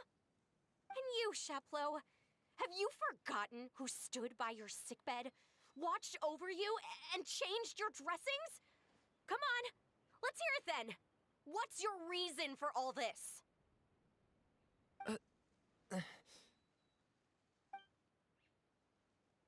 You're wrong, Filial. We don't want you to die. You're our family. Liar. You wouldn't be doing this if that were the case. So why? Why have you backed us into a corner? We all live in the House of the Hearth. You know the type of work we do, Filial. A single betrayal can cost dozens of us our lives. It's not like it's never happened before. That kind of thing is hard to forget. It's never happened before. That's why the House of the Hearth cannot tolerate any form of betrayal. Ever since we came to Poisson, you've had 7 secret meetings. A lot of the things you talked about really crossed the line. You've been spying on us for half a month? Wait a second. Now that I think about it, the move to Poisson was just a way to make it easier to spy on us, wasn't it? Because we were all in one place. You've had this planned all along. It does make sense considering it's like, if Arlecchino had said that, oh, she moved the children's Poisson so she could check out the Phantom Child in the house, but Clairvy came with them, so there'd be no reason for her to be hanging around in the house. And also, we never saw her actually go there. So, yeah, it was all set up. Filial, Nantoy, I'm sorry. I owe you both my life. I owe Clairvy too. If it weren't for all your help after I got poisoned, I wouldn't be standing here today. If this were any other situation, I would do anything to repay that kindness, even if it cost me my life. But rules are rules. I'm sorry. My hands are tied. Why? Why? That's enough, Filial. We made a mistake, and we should own up to it. We broke the rules. Plain and simple. And now we have to face the consequences. I'm sorry, Chapleau. Fultz. I'm sorry, Father. We accept our punishment. Chapleau, according to the rules of the House of the Hearth, how should these traitors be punished? Oh, gee. We're going into cult stuff now. It's like, okay, let's move on. All those who betray the house pay with their lives. But then again, we had the one guy with the scar. So... And he said he's gonna get married to the girl he liked.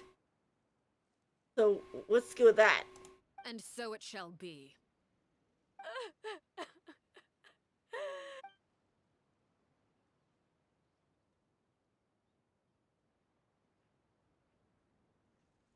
Father, please wait!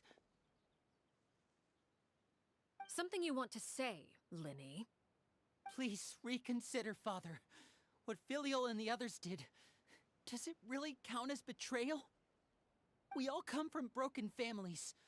From the very first day we joined the House of the Hearth, we wanted nothing more than to make it a real home. But the truth is, none of us know what a real home should look like.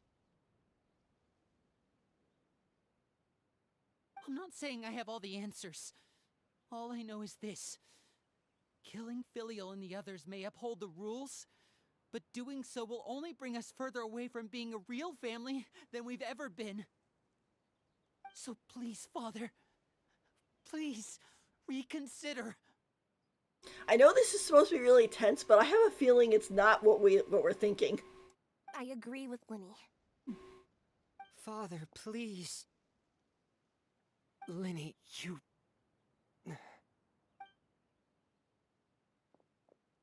I also agree with Linny. Oh, and look, it's clear we get to see all this. An order once given cannot be rescinded. However, given the extent of your determination, I suppose we shall have to go about this a different way. Draw your weapons and face me. Our weapons? Father, are you referring to a duel? Precisely. The rules of the house will not be altered. Traitors must be punished. However, resolving disputes with a duel is also one of our rules, one that also applies to me. Demonstrate a sufficient showing of strength, and I shall offer a concession. Wait. Beat Father in a duel? Uh-oh. Impossible. Father is way too strong, even for Linny.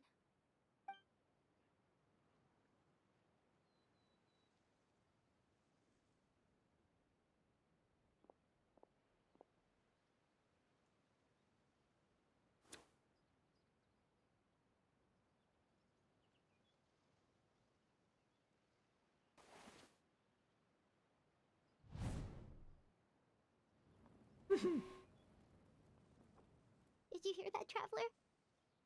Yep. Linny and the others have to duel the knave. What should we do? Can they really win something like that? Well, she said step in when we feel like it. If they lose, those people from the house are really gonna be executed. Hey, are you listening?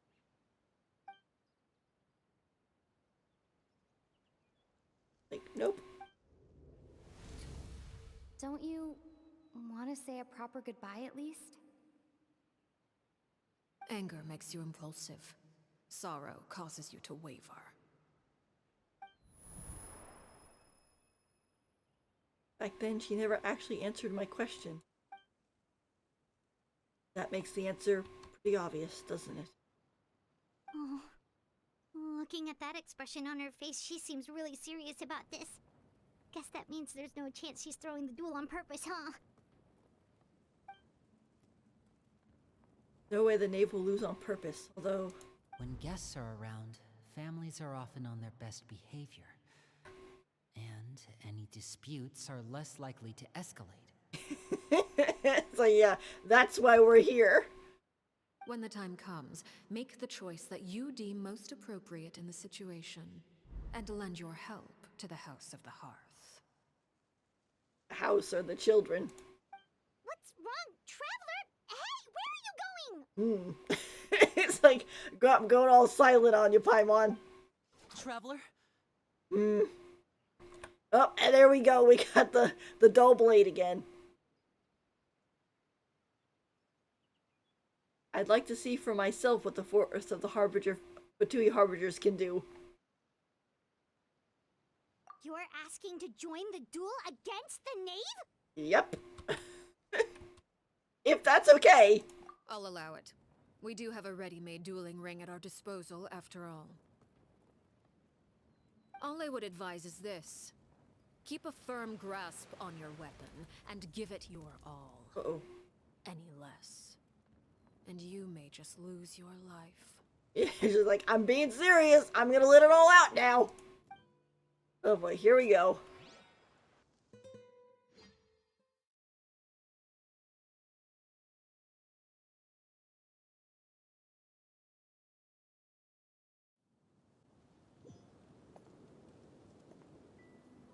Oh boy.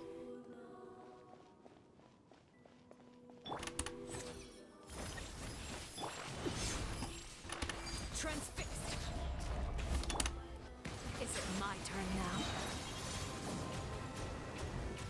With these rising flames!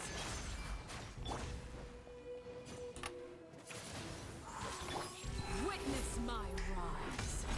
Closer now! Is it my turn now? Be sanctified. Now that Hang in there.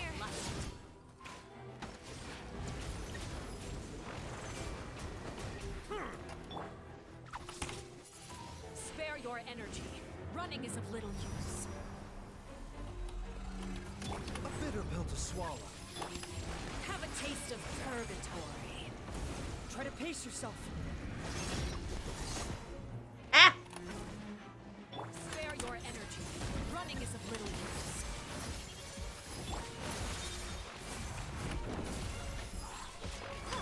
Overruled. Watch out for Sonic movements!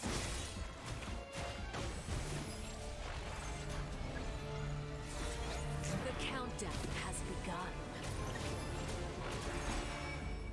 The doctor will see you now. Spare your energy. Running is of little. Over here.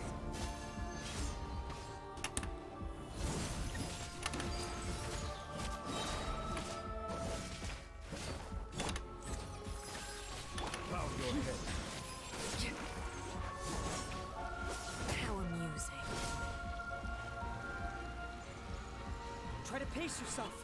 Not bad. You've proven to be a worthy opponent after all. Spare your energy. Running is of little Back here. use.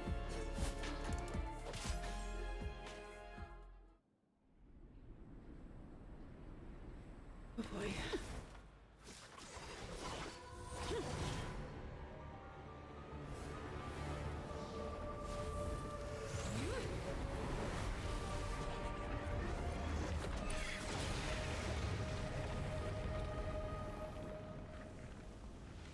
You just wreck it more.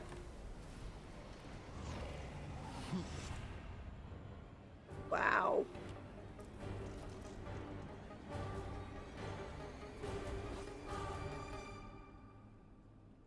Phew. Ah! Oh! Has been seared away. My blade is all that A remains. bitter pill to swallow. Settle down. Now for chins! Over here. Oh, they're helping me.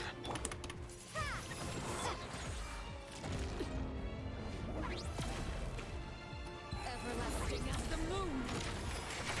Laid bare. Mind the side effects. Bow your head. Watch out for Father's movements! Look out!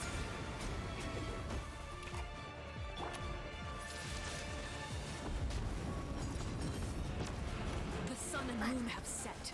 Only ruin remains. Oh dear. Ah! You struggle in vain. Now's our chance. Over here!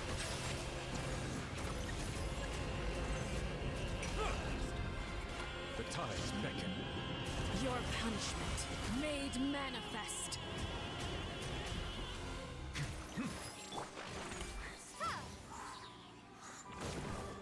Watch out for Father's movements! Look out!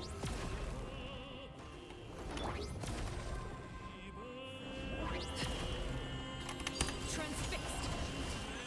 Ridiculous.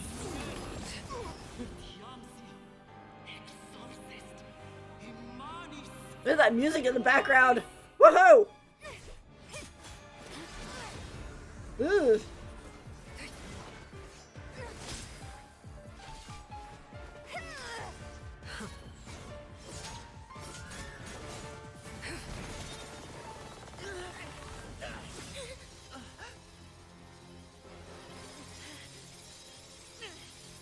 You should know better than to crowd in one place.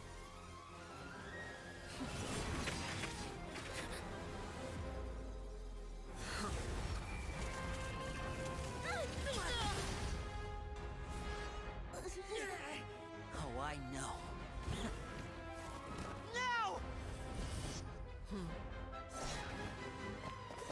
I'm sorry, Father!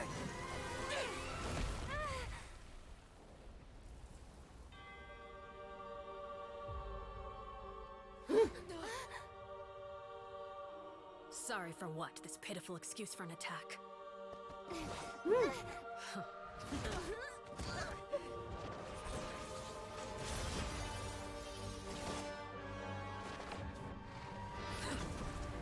Oh boy. Eee!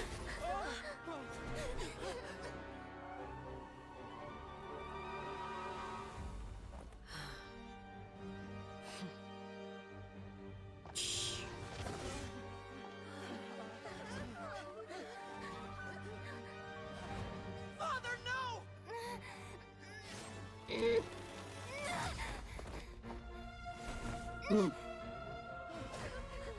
Made it out, did you? You're stronger than I expected. Oh dear, she's got a lot of powers. A crimson moon. I can't move.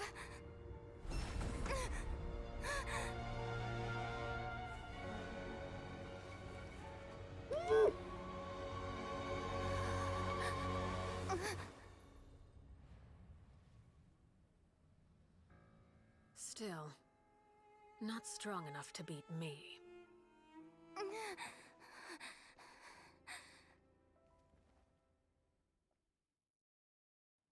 She's like gonna get a head pat. Whew.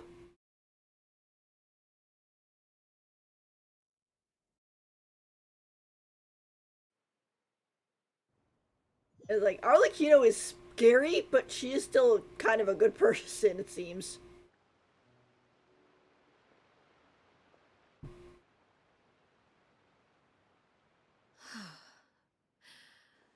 I believe we can end things here. It's not often that we get to enjoy the company of guests, after all. We wouldn't want things to get too out of hand. Brother, are you all right? Lenny. Given that I am the victor of this duel, as agreed, the punishment stands. No! I never thought things would end like this. However, everyone involved in the duel demonstrated a remarkable level of strength and determination. In light of this, I'm prepared to change the method of execution. Elwar, the bottled flames I gave you for safekeeping. Do you still have them? Yes? I wasn't sure what they were for, but I've kept them super safe. I didn't lose a single one. Wonderful. Then, In just a moment, I'll have you administer them. Bottled flames? Indeed. They're the product of a secret experiment. Under certain special circumstances, flames can be extracted from my person and preserved. Oh my gosh! Once ingested, searing pain will spread across every inch of your body.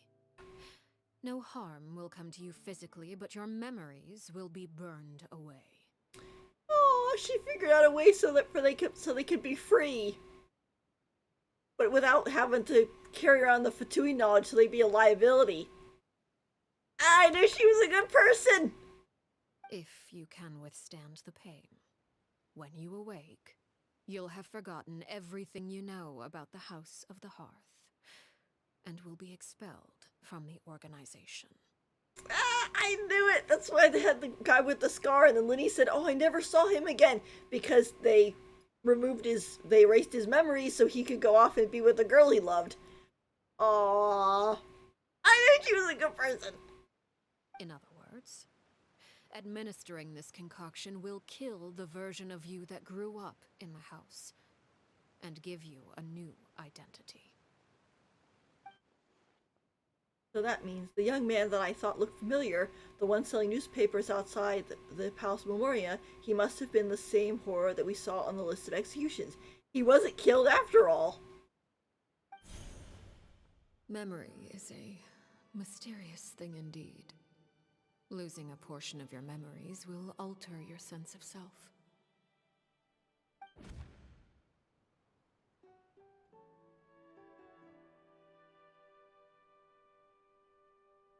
Yeah, no, if my understanding of the name is right, she really thinks of that as killing him.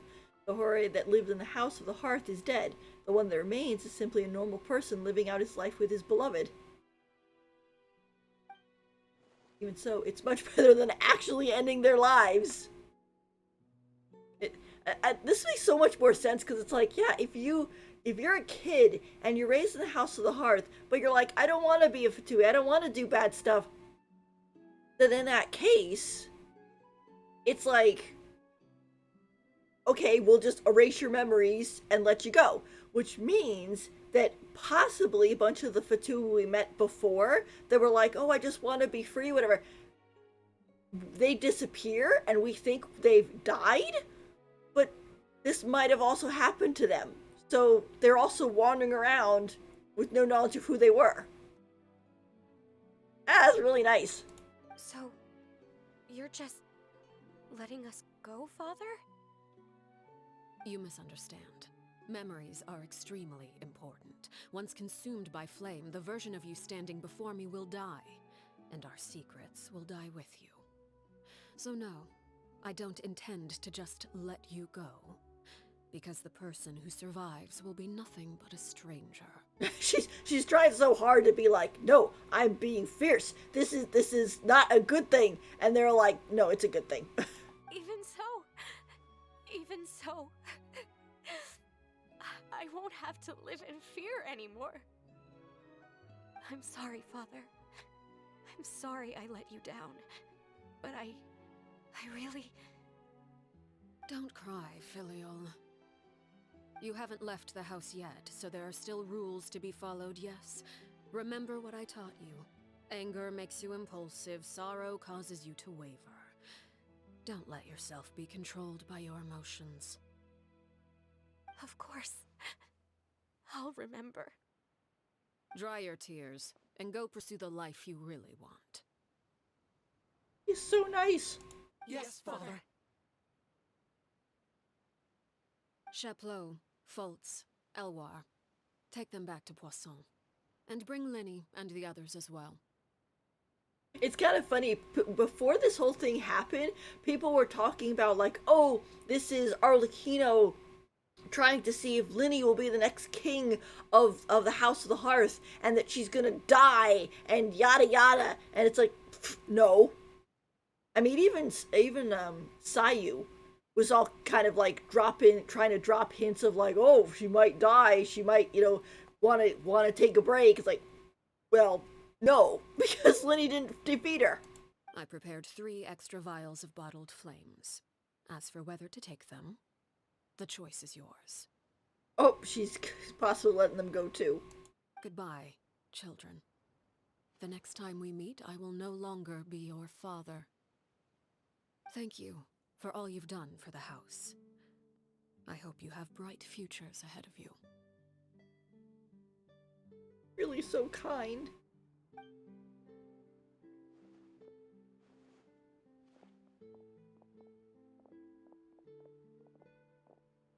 She's giving them a choice, though. Let's go.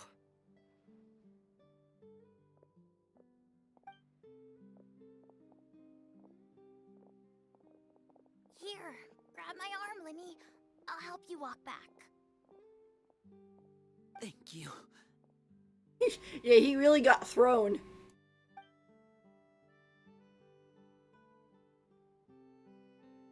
Clairvy.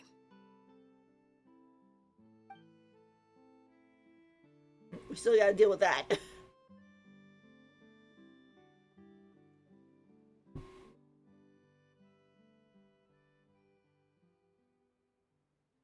Can we talk now? I've been waiting for a super long time. You really are Perry, aren't you? I haven't seen you in so long. How come you're all grown up? Wait, did I somehow travel to the future on accident? Or am I dreaming? What a long dream. Neither. You died, Clairvy. That's what happened. You could have at least sugarcoated it a little. She's so speechless. If this really is Clairvy's younger self, then I would say she's probably had enough lies. Oh. Okay then. Huh? That's it? You accepted it just like that? Yep. If that's what Perry says happened, then I believe her. Perry wouldn't lie to me. Plus, I don't really need to know why I'm like this. I'm more curious about what happens in the future. If you're a harbinger now, Perry, that means Mother is gone, isn't she? Can you tell me about it? I want to know what happened to her. And to me. You never stopped trying to defy fate. At first, no one believed you. You could only vent your frustrations to the moon. In fact, you often sought comfort in the night sky. You wanted to see the aurora, so one night we promised each other we would go to Snezhnaya to see it together. Later on, you tried to run away, but you were brought back each time. Mother spared your life, but it wasn't out of kindness. Instead, she decided to make an example of you by slowly torturing you over time. That way, the other children would know what happens to traitors. Still, you never gave up. Mother hoped that through ruthless duel after ruthless duel, she would be able to crown an ultimate victor among the children she raised. But you called on everyone to unite, to fight to a draw in order to reduce casualties. Your efforts may have only delayed the inevitable, but still. You gave them hope. She gets to tell her what she didn't get to say before. You tried everything you could think of, but every attempt ended in failure. Still, you never turned your sword on Crucibina, and you never turned it on me. On that gloomy day, you told me, "For the last 16 years of my life, I've done everything I can to fight for freedom. But now, I realize that the only freedom I truly possess is the freedom to choose to die." I never imagined I would say something like that. I must have been feeling really worn down. But somehow, I still think I understand. According to Mother's plan, only one of us was going to make it until the end. And I always hoped that person would be you. If I could do it all over again, I still don't think I would make a different choice. Even when I first met you, I knew you'd be able to do what I couldn't. Is that so? Even now, I'm not sure I truly understand what kind of freedom you were trying to pursue. But as the head of the House of the Hearth, and as the children's father, I've tried to give them the most basic of freedoms. The freedom to choose their own fate. It's something I discussed with the Eudex of Fontaine. The children who want to leave the house will have their memories wiped clean of all secrets pertaining to the organization. In return, they will be allowed to live a normal life in Fontaine without being prosecuted for their past. Oh, there you go. Yeah. That was the... Of course, I won't simply hand freedom to them on a silver platter. They have to fight for it and prove themselves worthy of it. Only freedom that is earned has true value. That's more than enough. That's exactly the kind of life I was fighting for. You know, Perry, I think you're a pretty amazing king, and a really great father, too. I'm really happy that you're the one who took over the house. I guess I do have one regret, though. I still haven't seen the outside world. Well, it just so happens that our dear guests over here have been to many nations and traveled to countless places. Perhaps they would be willing to tell you what the outside world is like. Really? Of course! We've traveled all over the place. We've got so many stories, we could probably talk your ears off for 3 days straight! Oh. Animo Geo Electro Dendro. Talk about Animo, the nation of freedom. You know, I used to dream of being a bard. Playing the lute while singing into the winds of freedom. Even if there was no one there to listen, I would have continued to sing no matter what. Ah, that's where Mora comes from. I never knew that before. If I had some Mora, I would buy 3 new dresses. One for me, one for Perry, and one for Mother. It's just too bad Perry doesn't like wearing dresses. And Mother, she probably wouldn't accept something like that either. I guess I'd just have to keep them all for me then. I could wear a different one every day. Those yokai you mentioned, what do they look like? I once saw a drawing of this one guy with horns on his head and a super scary face. Are there any yokai like that? Oh, sounds like you're talking about an Oni. Yup, we've met one, and let Paimon tell you, they're not nearly as scary as they look. I was always too afraid to skip Mother's fighting lessons. But at the academia, I bet you could do all sorts of secret things in class. Things that have nothing to do with studying. I'm just kidding. Being able to study whatever you want without having to fear for your life actually sounds pretty great.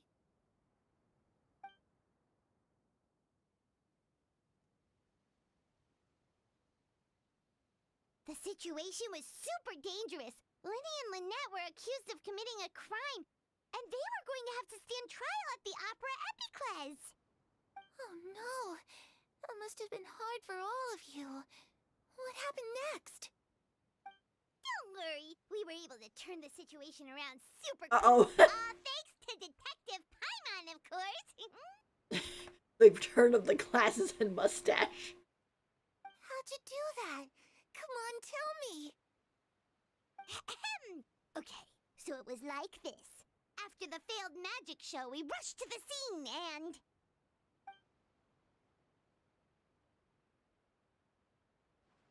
He seems really happy.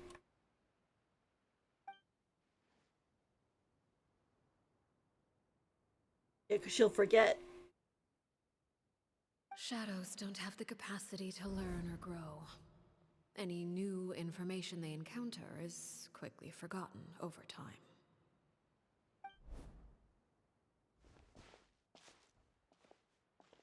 Time passes, she'll probably forget everything we've told her and go back to being a scared little girl who could only hide in the shadows. I was so busy thinking, I almost didn't notice. The sun has risen.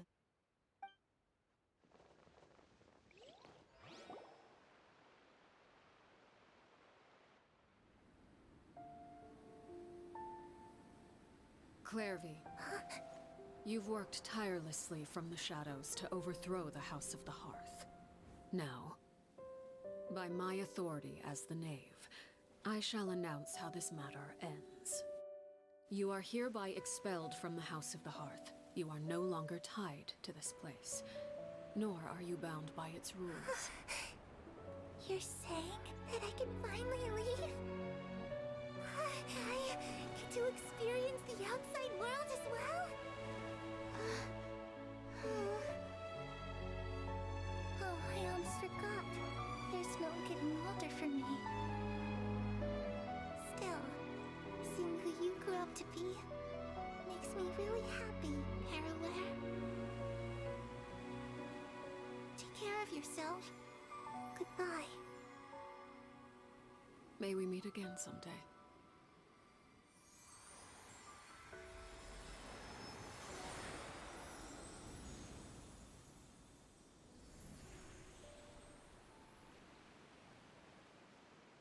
Clairvy.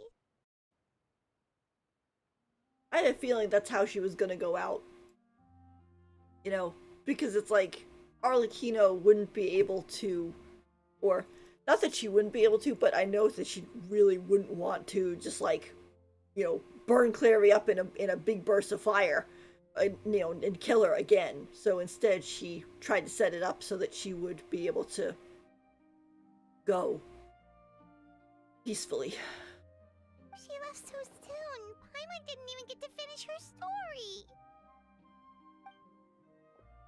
I also have certain sentiments left unsaid. I wanted to tell her that the aurora I saw in Snezhnaya was just as beautiful as the ones in the pictures. But a shadow's memories reset at dawn. Had we delayed any longer, we wouldn't have had the time to say goodbye. Whatever regrets may linger, let them be lost to the coming of a new day.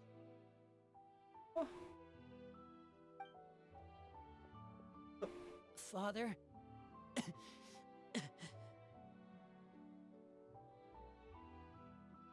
Linny! Hey, Linny!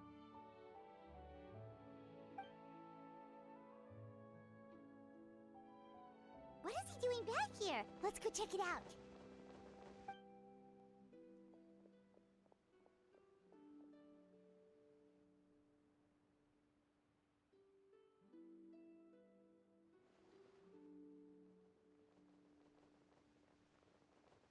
Father, the bottled flames have been administered. Filio and the others have left the house. And you? What have you decided? Thank you for giving us that choice, Father. But we never wanted to leave the house. It's the only home we've ever known. Yeah, I had a feeling. I knew that they were going to make that choice because these guys didn't want to leave. They knew it was a rough place, but they're like, no, we like it here. Lynette and Fremine feel the same way. They're recuperating back at the Hotel Bouffe d'été. But I decided to come back and tell you where we stood. I'm sure you're well aware of the expectations I have for you. I want you to follow in my footsteps and become the next king of the house. Yet you seem to have different ideas. I must admit, I'm rather surprised by your decision to stay. There's nothing wrong with choosing to live a quiet life. Leading this organization is a heavy responsibility, one not so easily carried by someone forced onto the throne. never understood what you saw in me. What made you believe I was deserving of that throne? You're brave, talented, and, most importantly, you cherish your family. Kind of nice because Arlecchino is like, you know, the original knave or the mother was like didn't care at all about anybody, and she was actually like really abusive. And then you have Arlecchino, who she cares, but she has a trouble, you know, showing her emotions, or, you know, is hiding them. And but she knows that Linny is not gonna be doing that. So it's more of a, as the generations progress, the father of the House of the Hearth is going to become better and better and more kind. And that's what she wants. You would do anything to protect them, even if it costs you your life.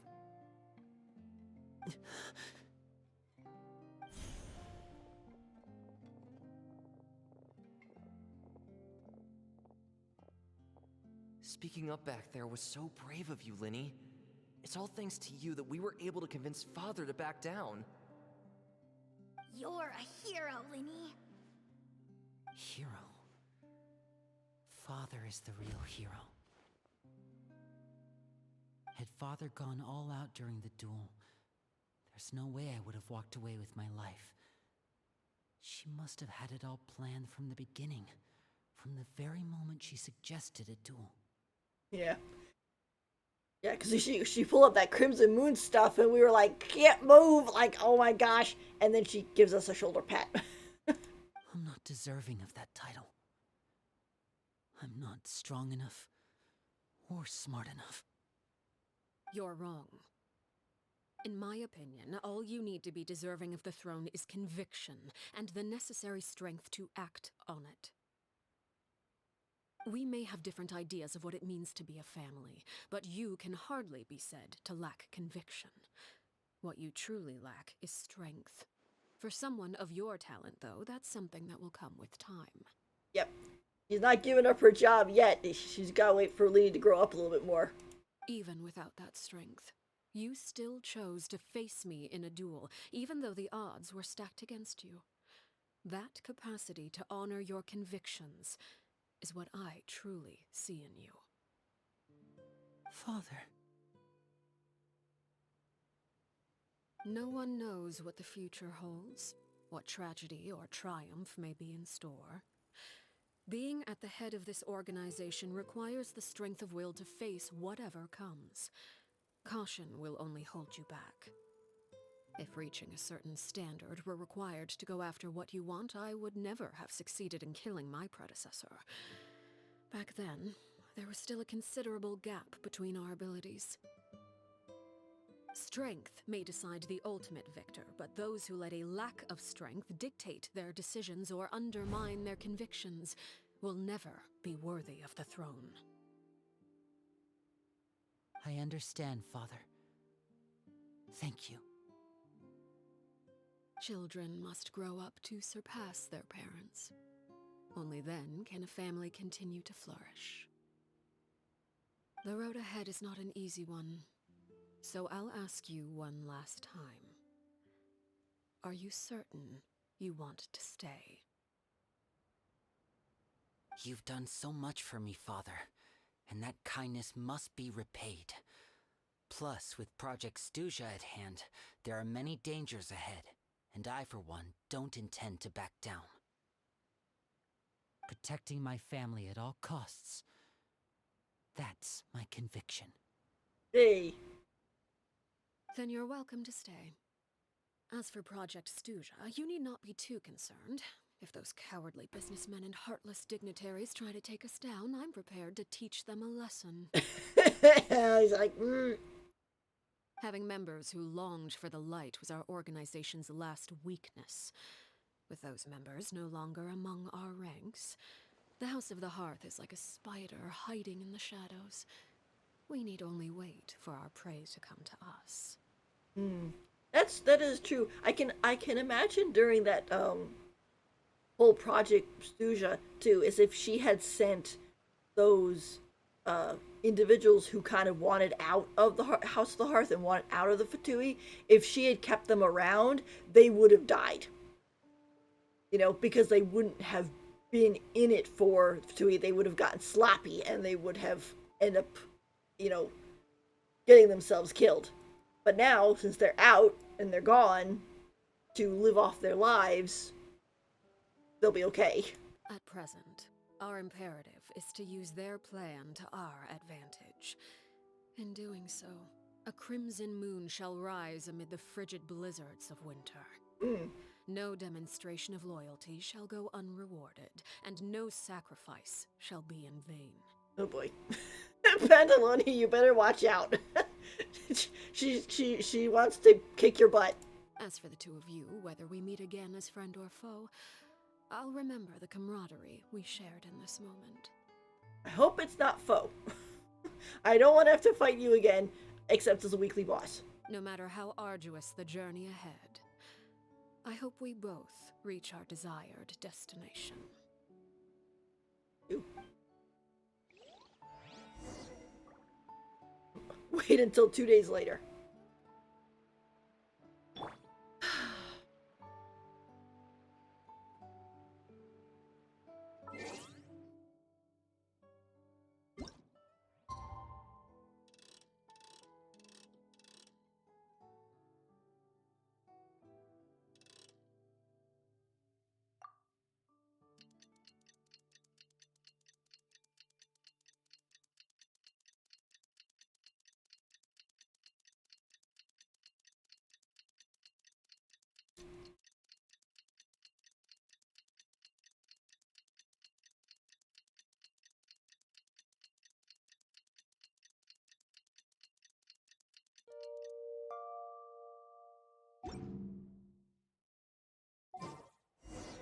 Didn't Linny say that Lynette and Fremine were recovering at the Hotel Bouffe d'été? Oh, Paimon wonders how they're doing. Maybe we should go check on them.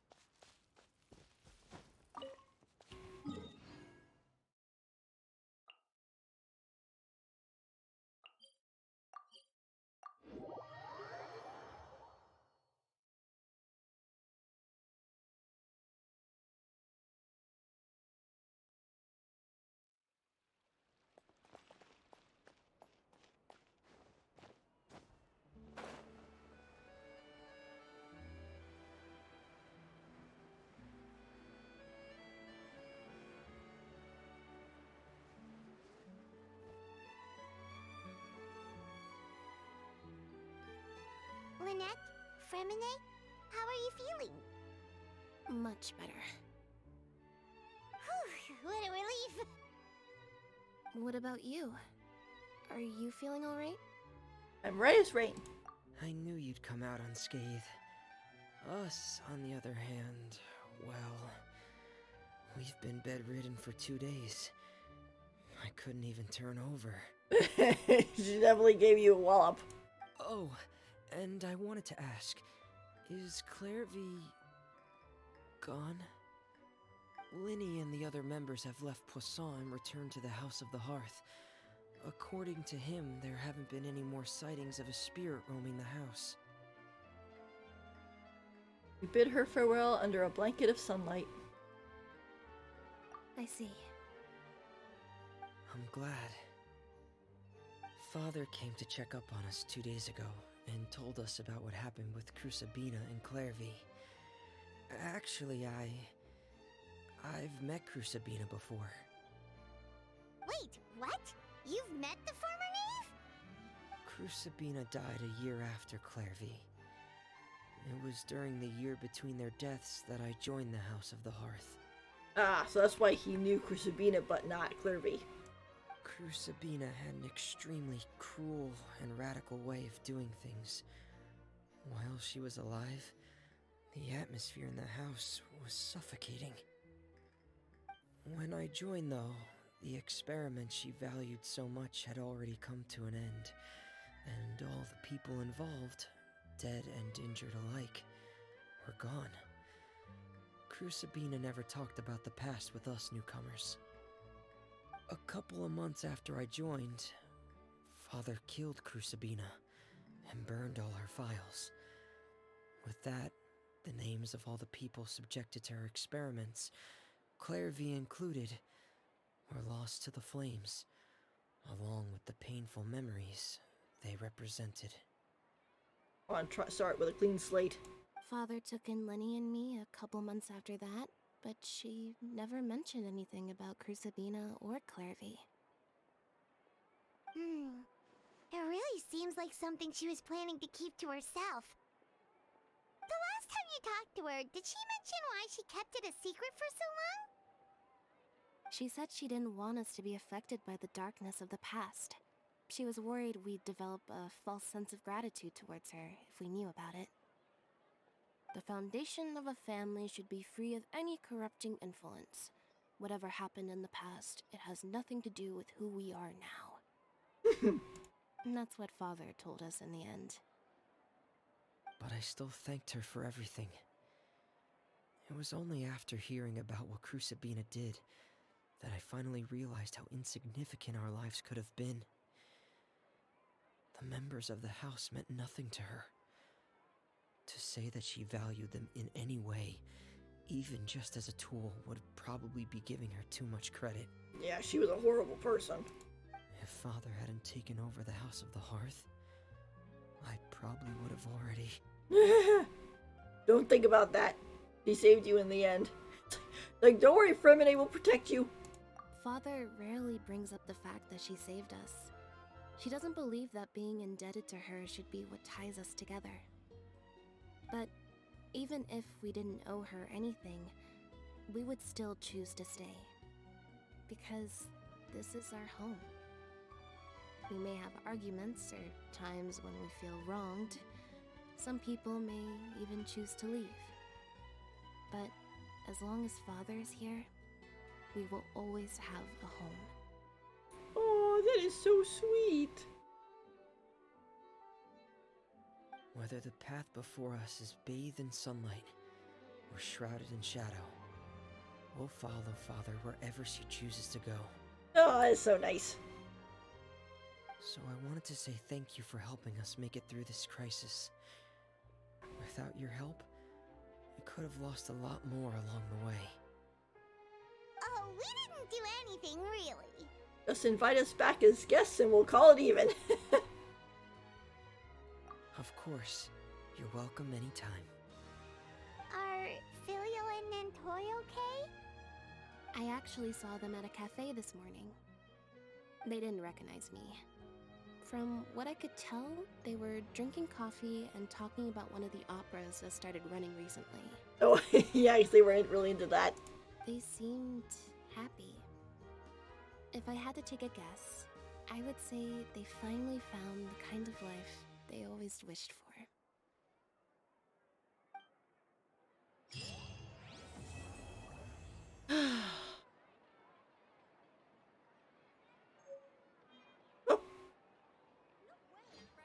We got a furnishing. Wall hearth, the firewood that banishes the darkness.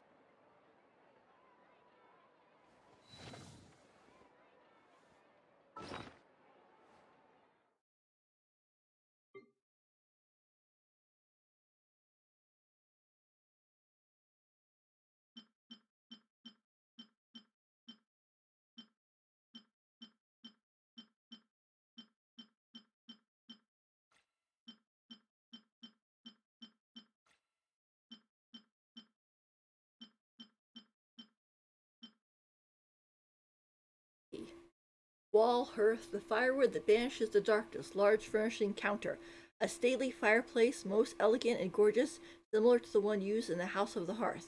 It is said that some ancient legends hold a hearth to be the symbol of home, not only providing protection for children at night, but also providing a path to a new life. Though, even if the fire has gone out, the children have now grown strong enough to protect themselves.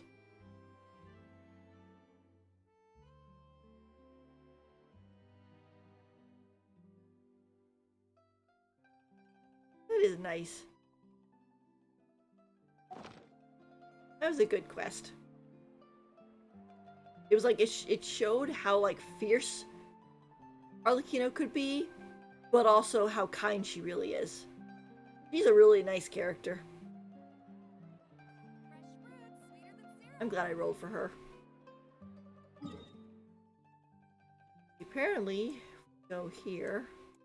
There it is. Shattered ruins. This courtyard was once a wonder to behold, but now lies desolate. The previous battle has been buried like the dying light, but the next duel shall come as long as the family endures.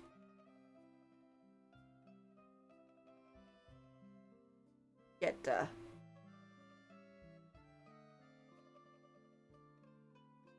Arlecchino's drops.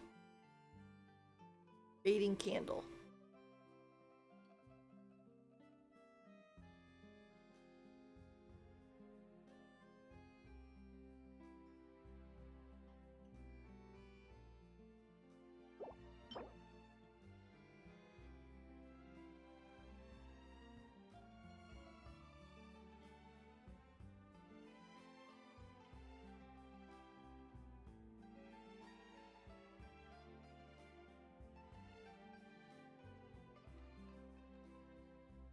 It is to fulfill such wishes that Father wove dangerous spider silk into a facsimile of feathers that she might grant her family some warmth.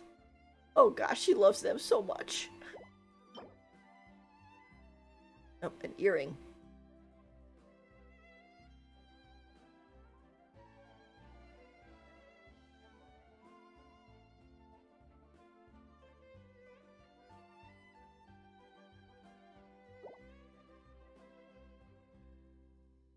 It's kind of nice that none of this stuff is like parts of her. Like we're not seeing her, you know, heart or anything here. So it's like, yeah, no, she's fine. We're just dueling her. It's funny. We duel her, but we didn't actually beat her.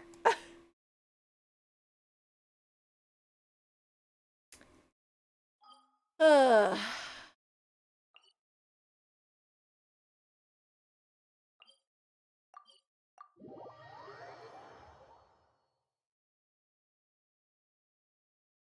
I like that though. It still didn't really explain, like, since she's not actually Fontanian, where'd she come from, but considering she's cursed and um glitches out or flickers. Let's see, where should we put?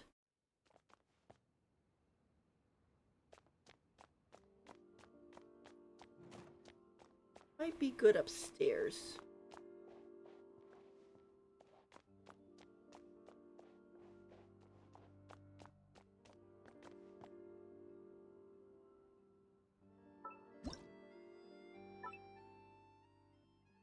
Take this.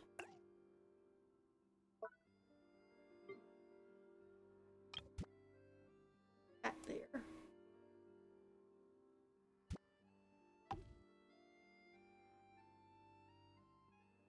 And then we can also, let's see. There's there.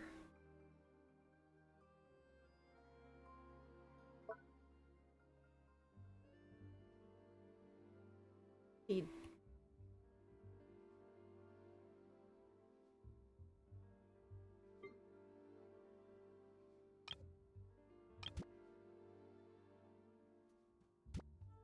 that.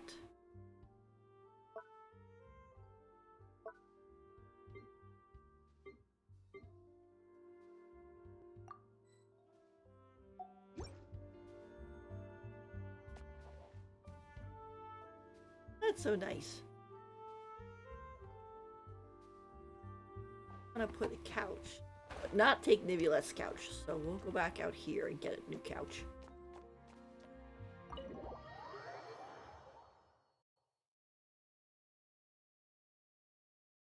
Glad we did that though. It was fun.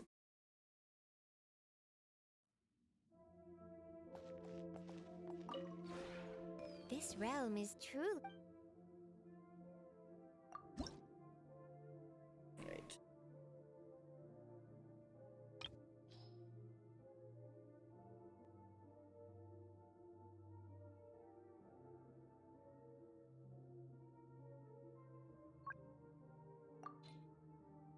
And of course, what do we need? Ashwood. Let's go for the red one.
I guess we'll just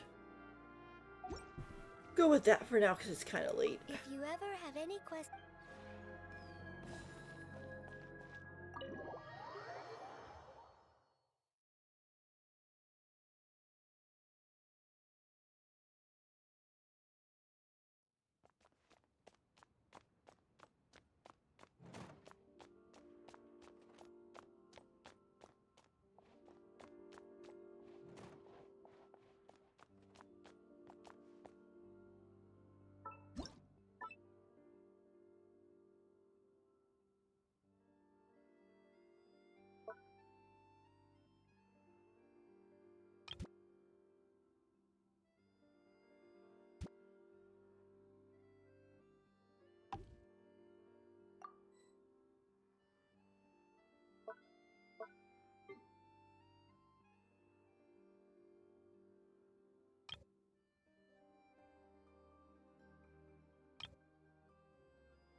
The problem with this thing is it's very big.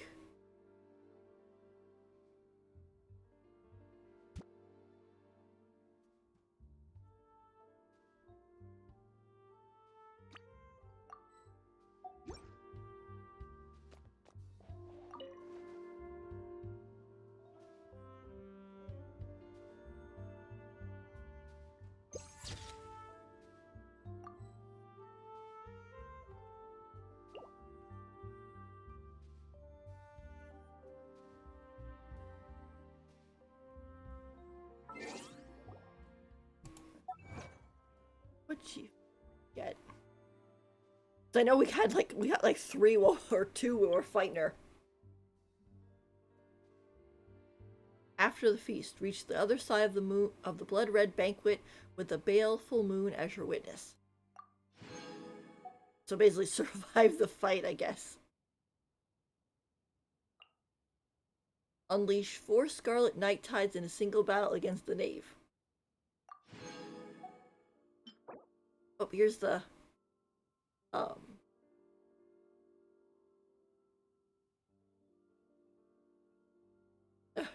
This time, Tartaglia fought this entity for a long time, though he remained unable to defeat it. Hunting the same whale thrice is considered unlucky, but he will not give up. That said, it will be a long while before the creature fully recovers.